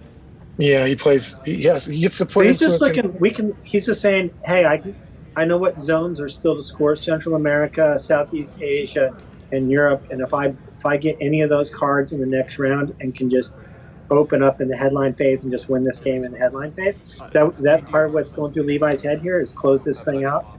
Yeah, pretty much. I mean, he gets to put influence in any countries where there isn't any, so there's only so many choices, but those are good ones. Now he's buffering up Central America. It's one of the only regions that haven't been scored yet. Central America, Europe, Southeast Asia. It doesn't look like he's even threatened to lose any ground in any of these regions. No matter what comes up, he's going to either gain ground or stay where he's at. Yeah, it's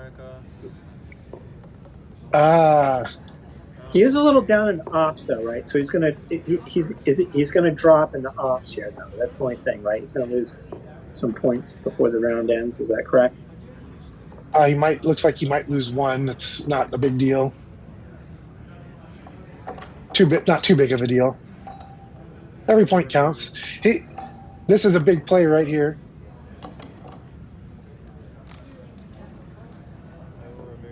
Antoine playing 5-year plan, which caused the last card in his hand to be discarded, which was maybe the best card in the entire deck for the U.S., the Voice of America, getting to reduce 4 influence out of Antoine, out of basically anywhere besides Europe in the whole map. And that's just a painful card to have to resolve. 5-year plan, Voice of America, puppet governments. That's a tough combination of cards for Antoine to have to deal with.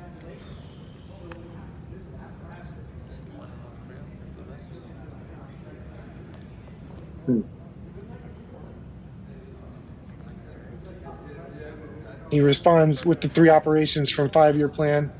Well, the Brezhnev Doctrine here. Brezhnev Doctrine painlessly resolved by Levi because it's the last action round of the turn. And he's going to take control of France, or at least I can't see how much it is, but it looks like, yeah, he's going to put enough to take control of France and give himself nomination position there. And take control of Panama as well. Wow. Everywhere, covering a lot of bases. What's left to be scored? Central America, he's doing okay there. Europe score. Europe and Southeast Asia. Europe and Southeast Asia. If Europe comes up, he'll win the game immediately. It looks like they're going to take a little bit of a break here. Really tough game for Antoine overall. Just not a lot of great hands. Up against it early and having trouble seizing momentum. Levi's hands haven't been spectacular either, but they've just been good enough that he's been able to play defense. Anytime Antoine made an aggressive play towards something, Levi had enough in his hand to guard against it. So we have a drop in from a personality here that you can see down here at the World Series of Board Games. We have a lot of people that do show up here. We have Tom Bassel is with quite Who's a that guy, though? And we also have the designer of Heat there is walking by as well too. I mean, he's quite a fun guy to play some games with. He really is a great guy. He is a great guy. I had a lot of fun talking to him, and he is very welcoming to all of the people that come to WSBG. He'll sit down and play a game with pretty much anybody. Everybody he played with just had a really good time playing games with him. He's just a fun guy to hang out with. Do you know if he has some follow-up games to Heat in the works, or does he have some of them already came out? We did have the he presented a special board, which we had a Las Vegas board made just for the World Series of Board Games Gaming, which you got to get a copy of that board if you were out there. We've had the Rain expansion came out. I think there's one more expansion coming out for that game as well too, pretty soon here. But that is definitely a fun gameplay. Have you gotten a chance to play that game? I have never played Heat. It's probably a little bit it of is a embarrassing. fun deck building game, and he is very good at that game as well too. He was on our commentary team for our live commentary stream for that game, and it was a real blast. But there are tons of people. In fact, we're expecting, I believe, speaking of Terraforming Mars, we're expecting Jacob Frixelis to come on out next year, along with his brother Enoch, who was out there last year. But there's so many people out there, and they're so fun to play with. It's so fun to be out there with just designers, great players, fun players, commentators from all kinds of different social media content creators are out there, and it is an absolute blast. And the side games, our Phoenix games were incredibly popular. Last year, there's some $300,000 worth of prizes for the coming year. 300,000 is a lot. I would classify that as large. Yeah. So we between the Phoenix games and all the little sub games, there's a lot of stuff going on, and between the rings and the bracelets and everything, it's just, and the trophies that you get as well for some of these side events is quite. Yeah, this is such a cool trophy. A piece of the Berlin Wall. That's great. Is it the same? Did they do that same trophy in previous years, or is that new? This was our first year doing Twilight Struggle. Oh, that's right. That's right. And we had a very cool one as well for the ring. Had a very neat custom trophy as well too. So there's a lot of stuff. And then of course, DeVere Games is a big sponsor of us as well too. We had the Red Cathedral match, which I got to commentate on, which included a prize of a plane trip ticket to Essen, which is quite exciting. And they also have this year we're introducing the White Castle game, I believe it is going to be a new ring event for us. So that's a quick, fast, crazy intense game as well too. So there's lots of neat things happening there. I've not even heard of that. Maybe you'll have to teach it to me. I'm not very good at it. I played it like twice yet, but it's got. Well, you've taught me lots of games you're not any good at. But it's like a really short game, so it packs in a punch, really quick. Just boom, get to your combinations quick and go.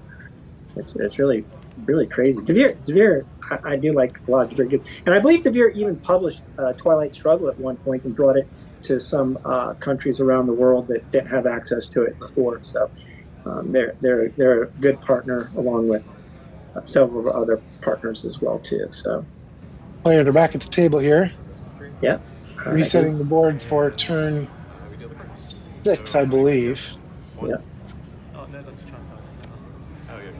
So and Levi here is looking to try and hopefully draw an early scoring card right now and put this.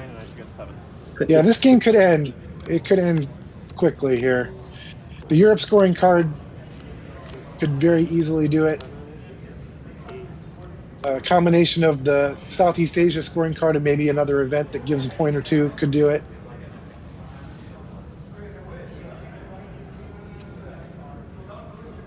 Okay, so Levi has drawn Miscellany, your favorite. Yeah, he didn't draw any scoring cards though, so he can't control the tempo of the game. I don't see what Antoine has. Antoine at least has a chance to manage the scoring here. If he has it, he has the Central America scoring card, I believe. Or is that the Southeast Asia? It looks like Central America to me. Yeah, I think so. And so, okay. So there's. I don't think there's enough game here to be decisive in this turn here. I think we can get at least into at least through one more turn without much worry. So this is a chance to rebound the position, pull the game tighter for Antoine, get it back down into maybe single digits here.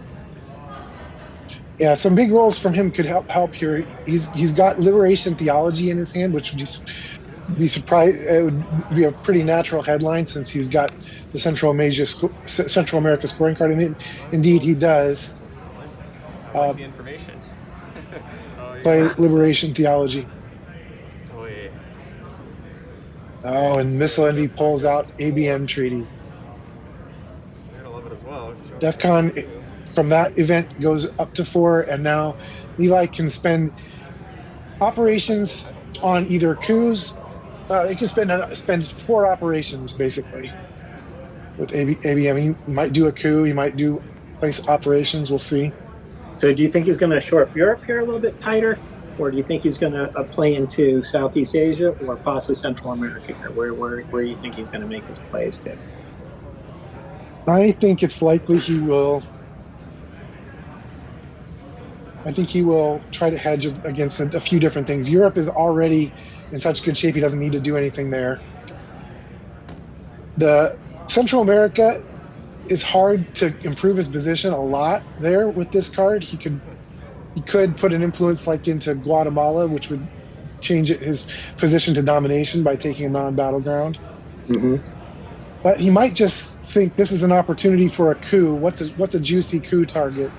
Maybe Algeria, maybe someplace that's already been scored. He seems to be. At least it's a difficult decision for him. He doesn't see anything really easy to go for. What about Vietnam? Is that an option here?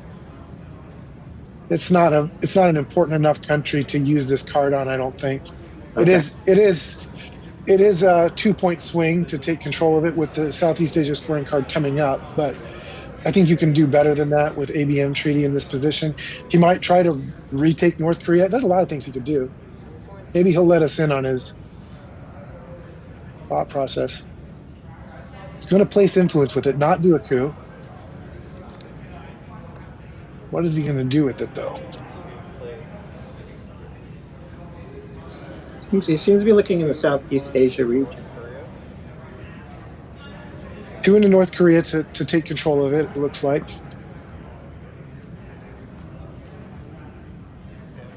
That basically, well,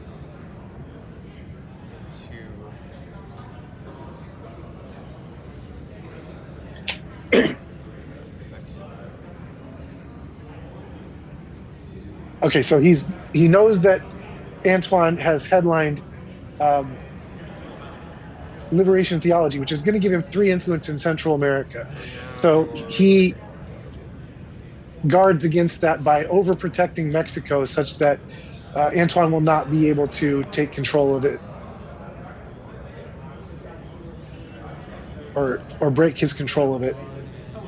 So he places 2 influence into Panama, 1 into Nicaragua,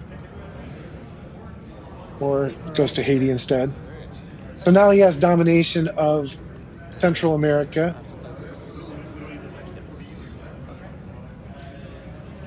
And he's going into his first action round. He could score it right now for at least a positive score. Oh, no, he can't because he has to play the Missile Envy card as the operations.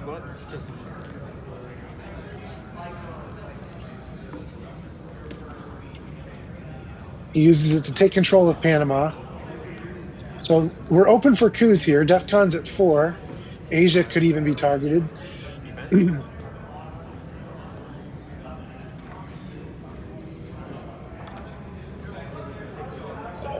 The Missile Envy card doing double duty there, pulling a big card out of Antoine's hand and not allowing him to score Central America on the first action round where he might have liked to do so.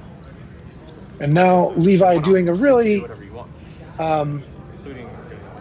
what's the word?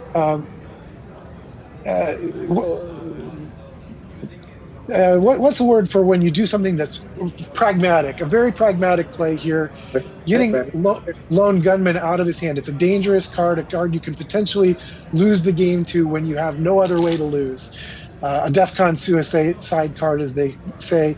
If it gets stuck in your hand, there are ways that you could lose the game, even when the score is really against you. So getting it out of his hand now, even though it's, a bad card, getting it out of his hand just to make sure he doesn't die to it is a smart play, I think. He's not going to lose to a scoring situation realistically anytime soon, so just lessen the odds you lose in any other way. But because of it, Antoine will now get to do an operation.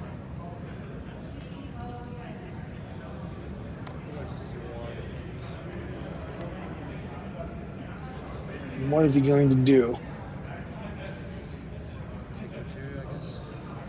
Zaire again, or Algiers, Puts an influence into Algeria. and so he's looking to see if he can get back in. Does he have a shot at getting back into France later in this game, or? I don't know. For whatever reason, he doesn't want to use it on a coup, dropping DEFCON. Maybe he wants to use a bigger card on a coup in a second.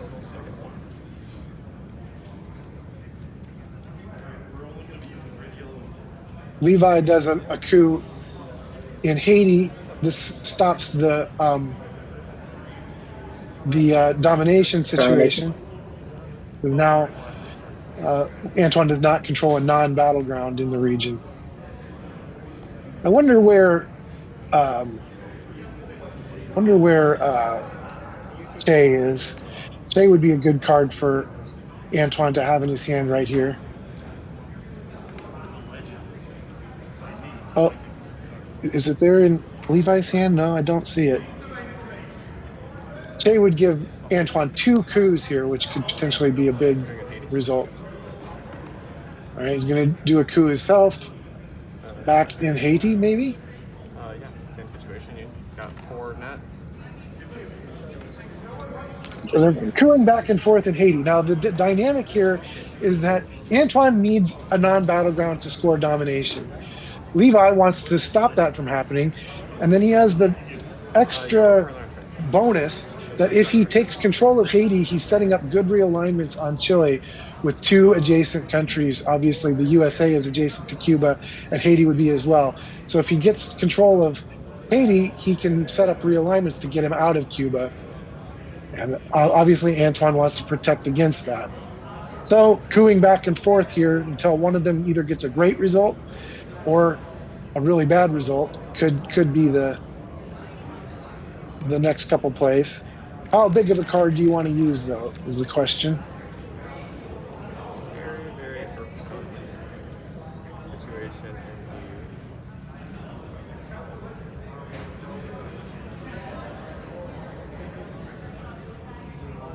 Eli, trying to think about the score as well. What are the possible ways I could just win if the right scoring cards come up, if the right scoring plays come up? They're also both on the same spot on the space race track, where the next person to succeed on the space race wins 2 points. So that's a 4-point swing, really. So Was that whoever the Nixon goes into China card? I Was that wasn't willing to keep. what just happened? He looks like he just took the China card. So I believe you're net. So you get 2 from domination. You get 3 for having. So 3 total from having. he took the China card, and Agreed. then Antoine pounced with the scoring card to dominate for a modest score, but still helpful. And that's my AR3. So Was Levi, that the wrong play by Levi? Did he let him off the hook here? getting the China card is great. He just didn't want to coup back and forth forever, I guess. He's had enough events in his hand that he wants to use for other things. Kitchen Debates gives him victory points. Poke the guy in the chest. Poke him in the chest. Come on, man. I think they may have rewritten that card in some versions of the game, so that the poke has gone away. That's sad. But I do recall getting poked in the chest before. And here we see the space race play being taken. He space races defectors. A fairly big play there, because whichever player was first to get to the space race there, succeed on it at least, was going to get 2 points. So that's a 4-point swing, effectively, by being first to that. Man in space? Is it man in space? Is that what it is? I forget the names of the spaces, but yeah, it looks like it. And reason to stop eventing. Maybe your resolution is better than mine. I will event the OAS. All right, so now the OAS founded comes into play, and Levi's going to get a foothold in the South American battlegrounds where he was kind of cut off before. So are we looking at a shuffle here? Will we be shuffling at the end of this round? Or? Yes. So any scoring card could potentially come back into play in the next round here, right? Yeah, and one kind of bright side, silver lining, if you want to look at it that way, is that neither player has drawn Europe scoring this round. So that means it will come up next round, but that means it won't score now and be shuffled in again. So right. It's only going to score the once and not potentially two more times. That's good for Antoine because he's losing in that region. Yeah.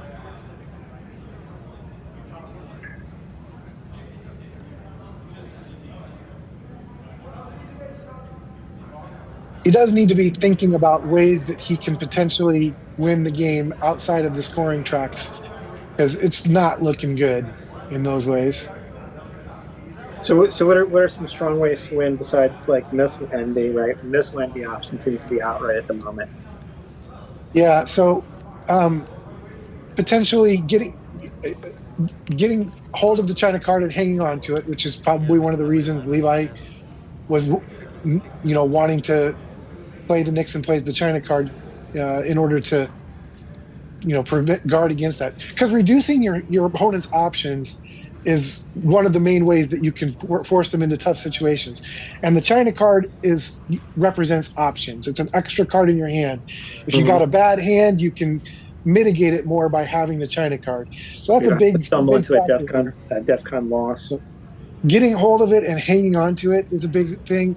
Hanging on to cards in your hands that can restrict your opponent's hand size or cause them problems. Those are kinds of things you want to try to do. Even if you would like to play them for big events, hang on to them and hope you draw a critical mass of them all in one turn, and then force your opponent into a situation where they can't manage their hand and they lose from it. Tough to do, but not impossible. Hang on the scoring track long enough to give yourself an opportunity. But now with Levi having control of the China card, that's going to be a little bit more difficult to do. Antoine thinking, what is left here? Europe, how can I guard against it? What if he has Europe? Well, if he had Europe in his hand, he probably would have played it and won the game. So he clearly doesn't.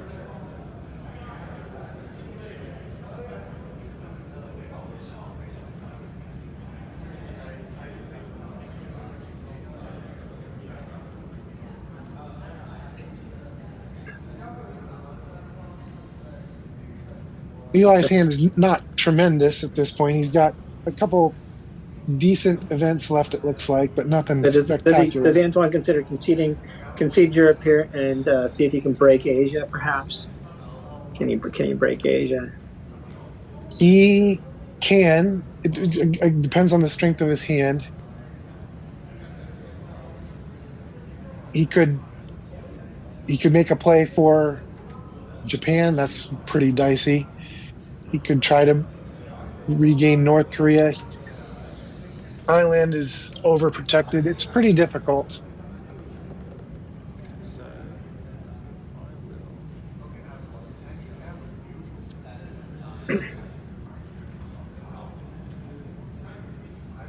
Like their playing surface there. That's is that a neoprene mat there that they're playing on, or yeah, it's a chip theory table. It's just a great table. Quality table is really nice. It's really nice. All our final games are played on these tables. We get at least 4 tables, and it's really good. You see how much room they have for their hands, and yeah, and it's just spot for your drink is nice. Yeah. If you can get a table, this is the one to get.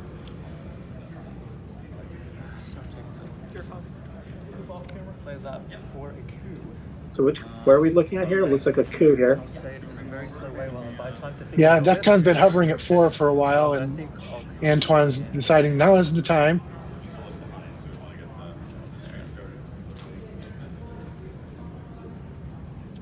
He played Cuban Missile Crisis for 3 operations, and he's going to try to coup maybe somewhere in Africa.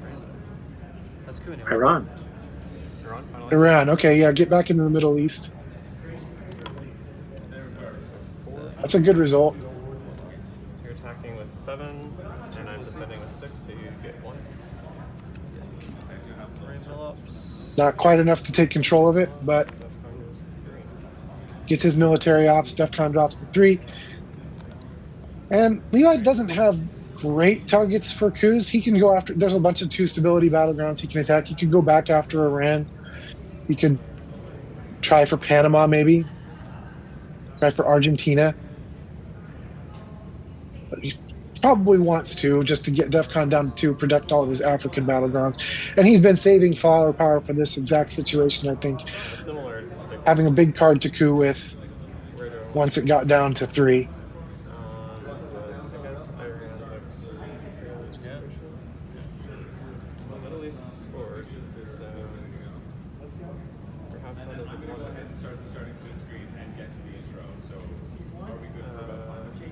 He says Middle East has scored, so why go after Iran? But then again, everything's scored, so everything but Southeast Asia, and you can't coup there. The familiar voice in the background there. Who is that guy? No, sorry.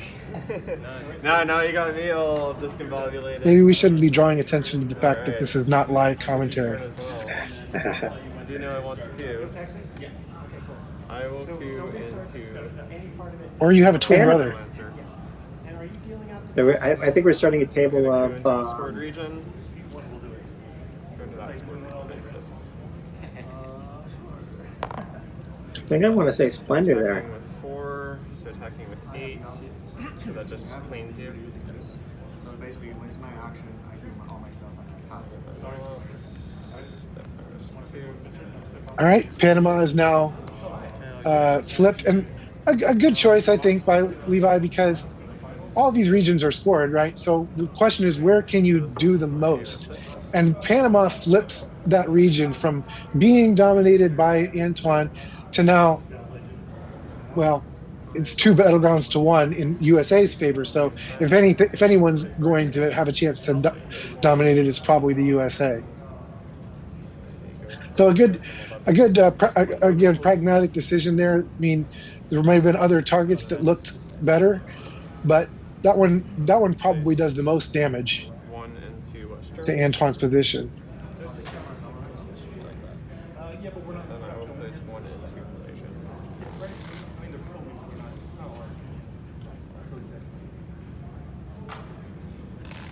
Okay.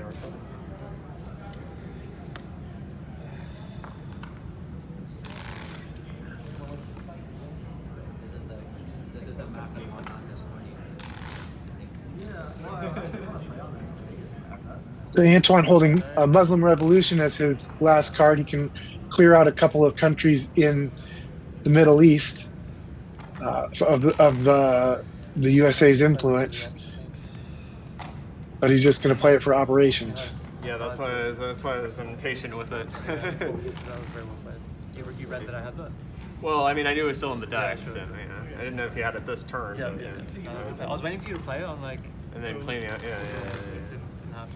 And if I do there and there, One of the dynamics of the game, which they're talking about right now, is when the draw pile gets small, you can really narrow down the cards that might be in your opponent's hands.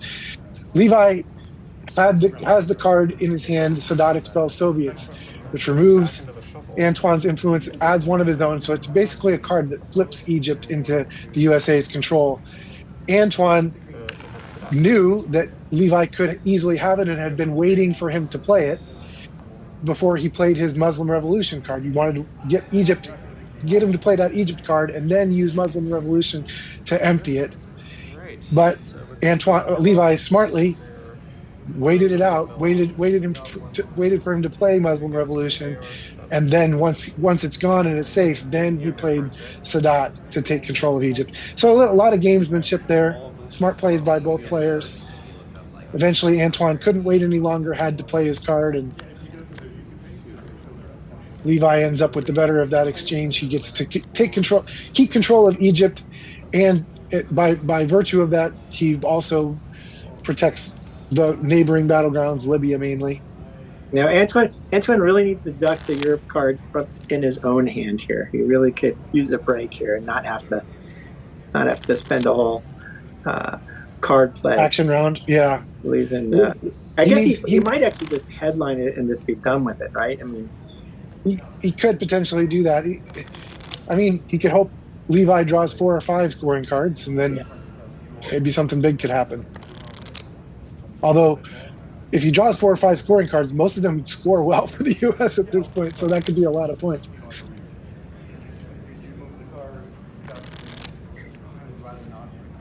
Are there so how much would Europe score right now? Europe scores right now. It would score 4 or 5 points, I believe. 4 or 5 points. So he 5 points. He's not going to find another 5 points quickly, right? He's not going to find another 5 points quickly.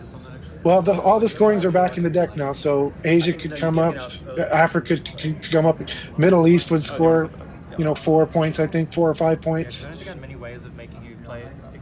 Asia would score. There's a Discord.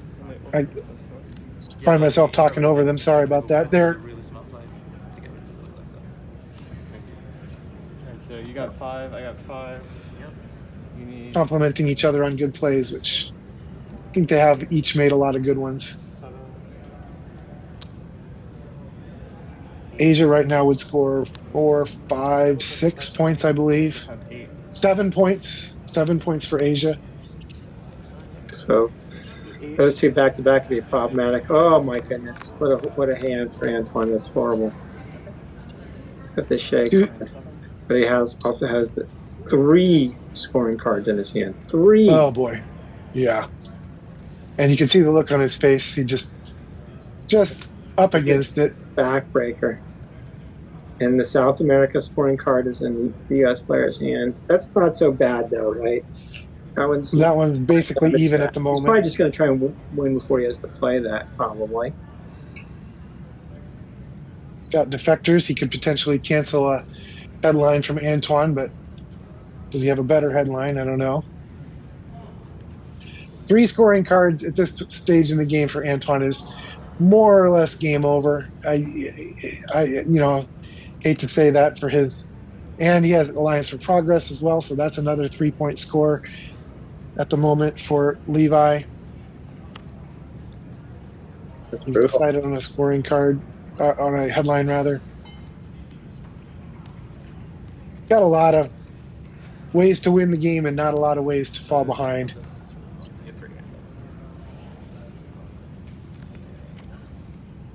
Headlining Che, maybe?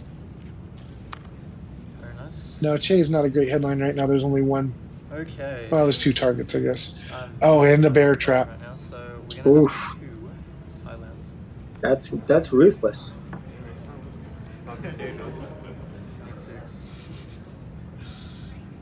5 is not a bad roll. Not bad. So 2. Okay, so you're attacking with 9. So DEFCON goes to 4. Your no-offs go to 4. Antoine headlined It is defending. ABM treaty, lowering DEFCON by 1 and giving him the opportunity to play 4 operations. He used them for a coup in Thailand, hoping to flip Asia, and looks like he rolled well enough to do it. So that's good, but Bear Trap is going to stop Antoine from being able to get his first action round of the turn. What's he going to discard to it? Okay, it's my turn. I'm gonna discard something, so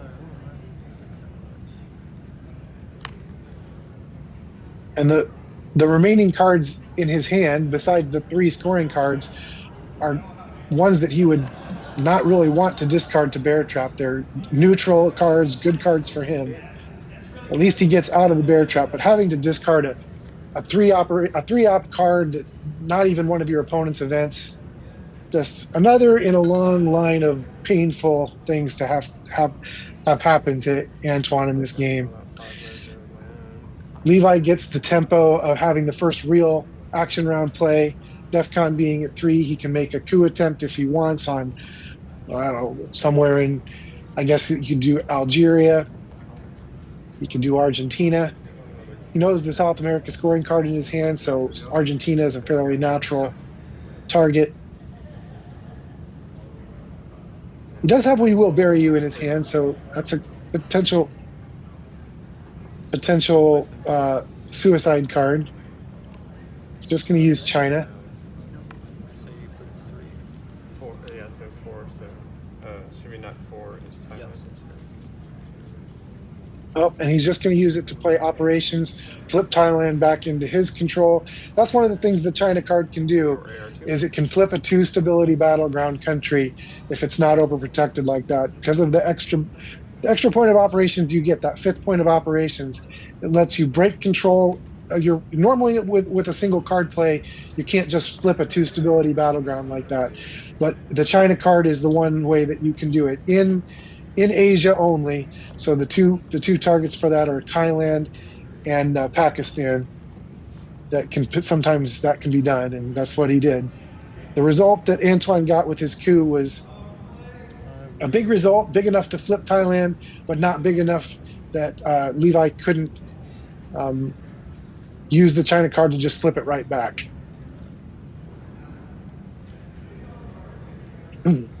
So Levi now, at least Antoine now is back to his play, and he does have a ability to coup something. DEFCON's at 3. What does he want? What's the biggest problem out of all his big problems? What's the biggest one? Pure Angola. Angola, he says. I think it just. So Yep, so defense with a 3, you attack with a 3. definitely goes down. Your DEFCON goes to 2, your knowledge go to 5.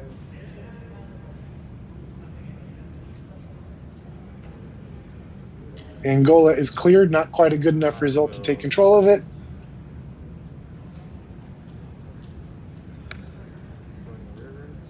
There's the colonial rear guards showing up for Levy. 2. He's going to prepare for that Southeast Asia card. That's an extra point by taking the Philippines there. 2. That's another point, breaking control of, is that Burma? He breaks control of Algeria as well with a point there.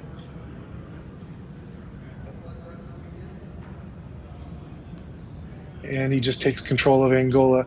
So a lot of damage dealt with colonial rearguards, the mirror to decolonization.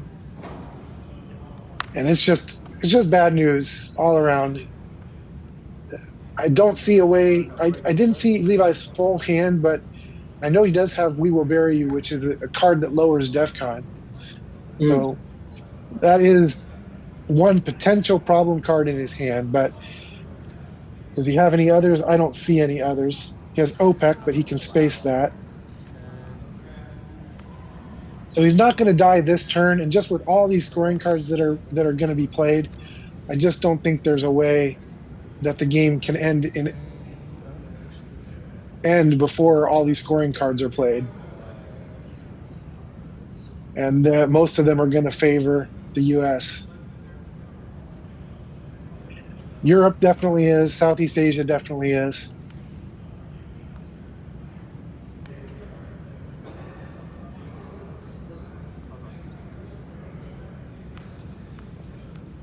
Antoine's been a good sport, I think. He's played hard. Sure.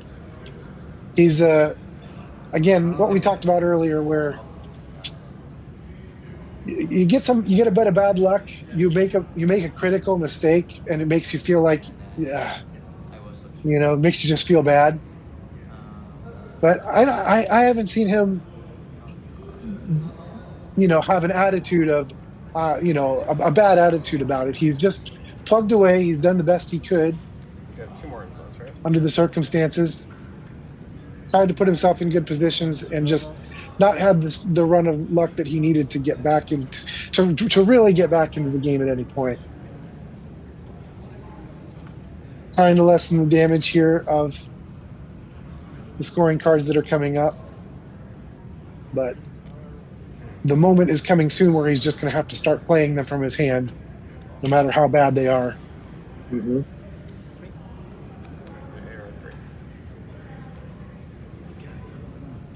It's going all right, John. How are you? Yeah, what turn are you guys on? We are on turn 7. About halfway through. Round 7. Levi's thinking, we're on turn 7, but we're on the last turn, basically. He doesn't know all of those scoring cards, I guess. He only knows South America. Oh, okay, so he's got UN intervention to counter We Will Bury You. Okay. That's what I was talking about earlier in the game, a way to stop an opponent's event from happening. Yep. We Will Bury You, another great flavor card, right? Exactly. So he gets 4 points of operations to spend without the penalty of that card being played. He takes control of some South American battlegrounds, putting himself in a position to score that one. Africa scoring for not domination. Have presence, we both have presence, and I net 1. It's going to score 2 points for the U.S. So I go from. And now, if he wants, Levi can just score South America for domination, which is going to be in the neighborhood of 4 or 5, I think. 5 points.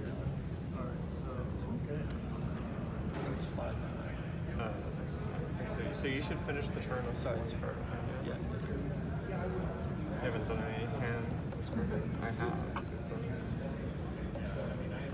I should also finish with 1 because I played the China card. So that looks great. I like Levi's approach to the action rounds. He's constantly trying to remember what action round he's in. It's something you can easily lose track of in this game, and then it causes you problems. You want to make sure you don't play more rounds than you're supposed to. There he does play the South America scoring card. That's 5. Is it 5? 4 or 5? 6, 7, 8, so net of 5. So 3, battle range cancel.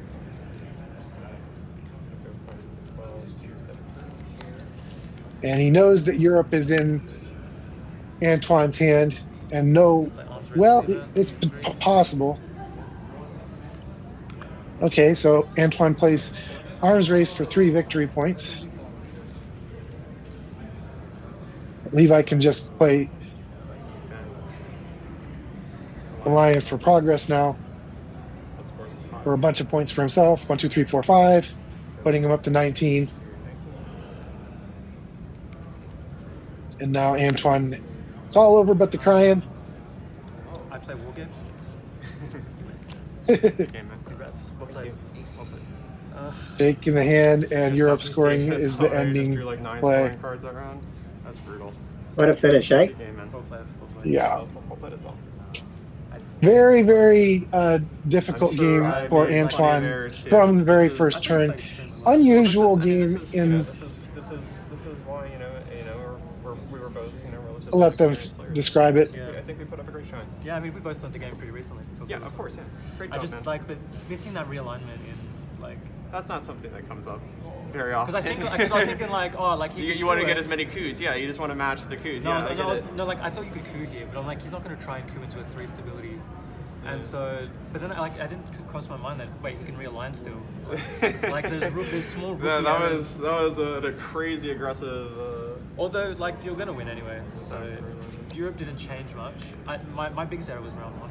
Like I just completely mismanaged my hands and. It's okay. Yeah, I mean, we've been up a while. You know, it's the setups are intimidating. It's easy to make mistakes. Yeah, don't beat yourself up, Antoine. I don't know if you'll watch this back. Thank you, yeah. Everybody's made mistakes like that. I think you handled it. You know, I it's just wish that I played a better game for the camera. Yeah, you played great. You played great. it's not whether you're going to make mistakes in board games, right, or in life in general. It's how you respond to them. I think you responded admirably. You played, pretty well under the circumstances. Maintained a good attitude and had a good, it was a good sport. Congratulations, both these guys. Yes, definitely. Congratulations to both these guys. Congratulations to Levi. Yeah, really good showing by both players. I was impressed with both players. Levi played very methodically. He was ahead from very early on, but he didn't let his position affect his outlook. He stayed focused. He kept making strong, well-reasoned plays, kept the pressure on when there were opportunities to minimize the risks for how he could potentially, lose the game. He did a good job of minimizing those, taking those opportunities to minimize the risks. He just really played a solid strategic game. Reading the plays, seeing how things were going to happen, anticipating where he needed to focus his efforts on. So several times when he went into Central America, he knew he could sense that the scoring card there was coming up, and his holding on to the Egypt card was a good, strong play there as well too. Made several good plays where he kind of read what was likely from his opponent and played smartly. And Antoine, I thought he played maybe not quite as well. I think he would admit that he made a couple of big. He talked about that one big mistake where he lowered DEFCON to 5, not anticipating that it would give his opponent a chance to realign him out of his position in France, which was a pretty big swing. And of course, the play on turn 1 where he misread his hand, misread the action rounds, left himself with one less action than he needed, and caused himself some big problems in Asia. So he made a couple of, overall played really well, played really strong, but made a couple of big errors that weakened his position. But having said that, his hands were poor enough that his position was going to be pretty difficult in this game anyway. And so I was impressed with him in the way that he played, but also in his approach to the game, where he didn't, I've been in that position many times in games. I felt like I got a little bad luck. Also maybe made a kind of a boneheaded play, and I just kept beating myself up and couldn't get myself back into the game. And I thought he did a good job keeping his outlook and playing hard, giving Levi, not making it easy for Levi, putting up a good showing, and, acquitted himself very admirably under the circumstances. Well, that's good. It was a great match, and there's plenty more to come next year at the World Series of Board Gaming. There's actually plenty more to come still from our feed. If you're paying attention to our feed, over on the Dice Tower or over at World Series of Board Gaming, pay attention to what our good buddy Chris George has to say. He will let you in on all the special details. If you haven't come yet and you'd like to come, check out our site, WSBGvegas.com, and remember that code. I am in. And you're good to go. If you go up to the website soon, you'll still see that web code. That web code is still up there for you to see. But if you wait too long, that offer may not still be there. So get yourself in the game. We'd love to see you. We'd love to see if you're one of the brightest stars in board gaming, and just spend some time with us out in Las Vegas. Love to see you there. Sounds like fun. Thanks, everybody. Thank you.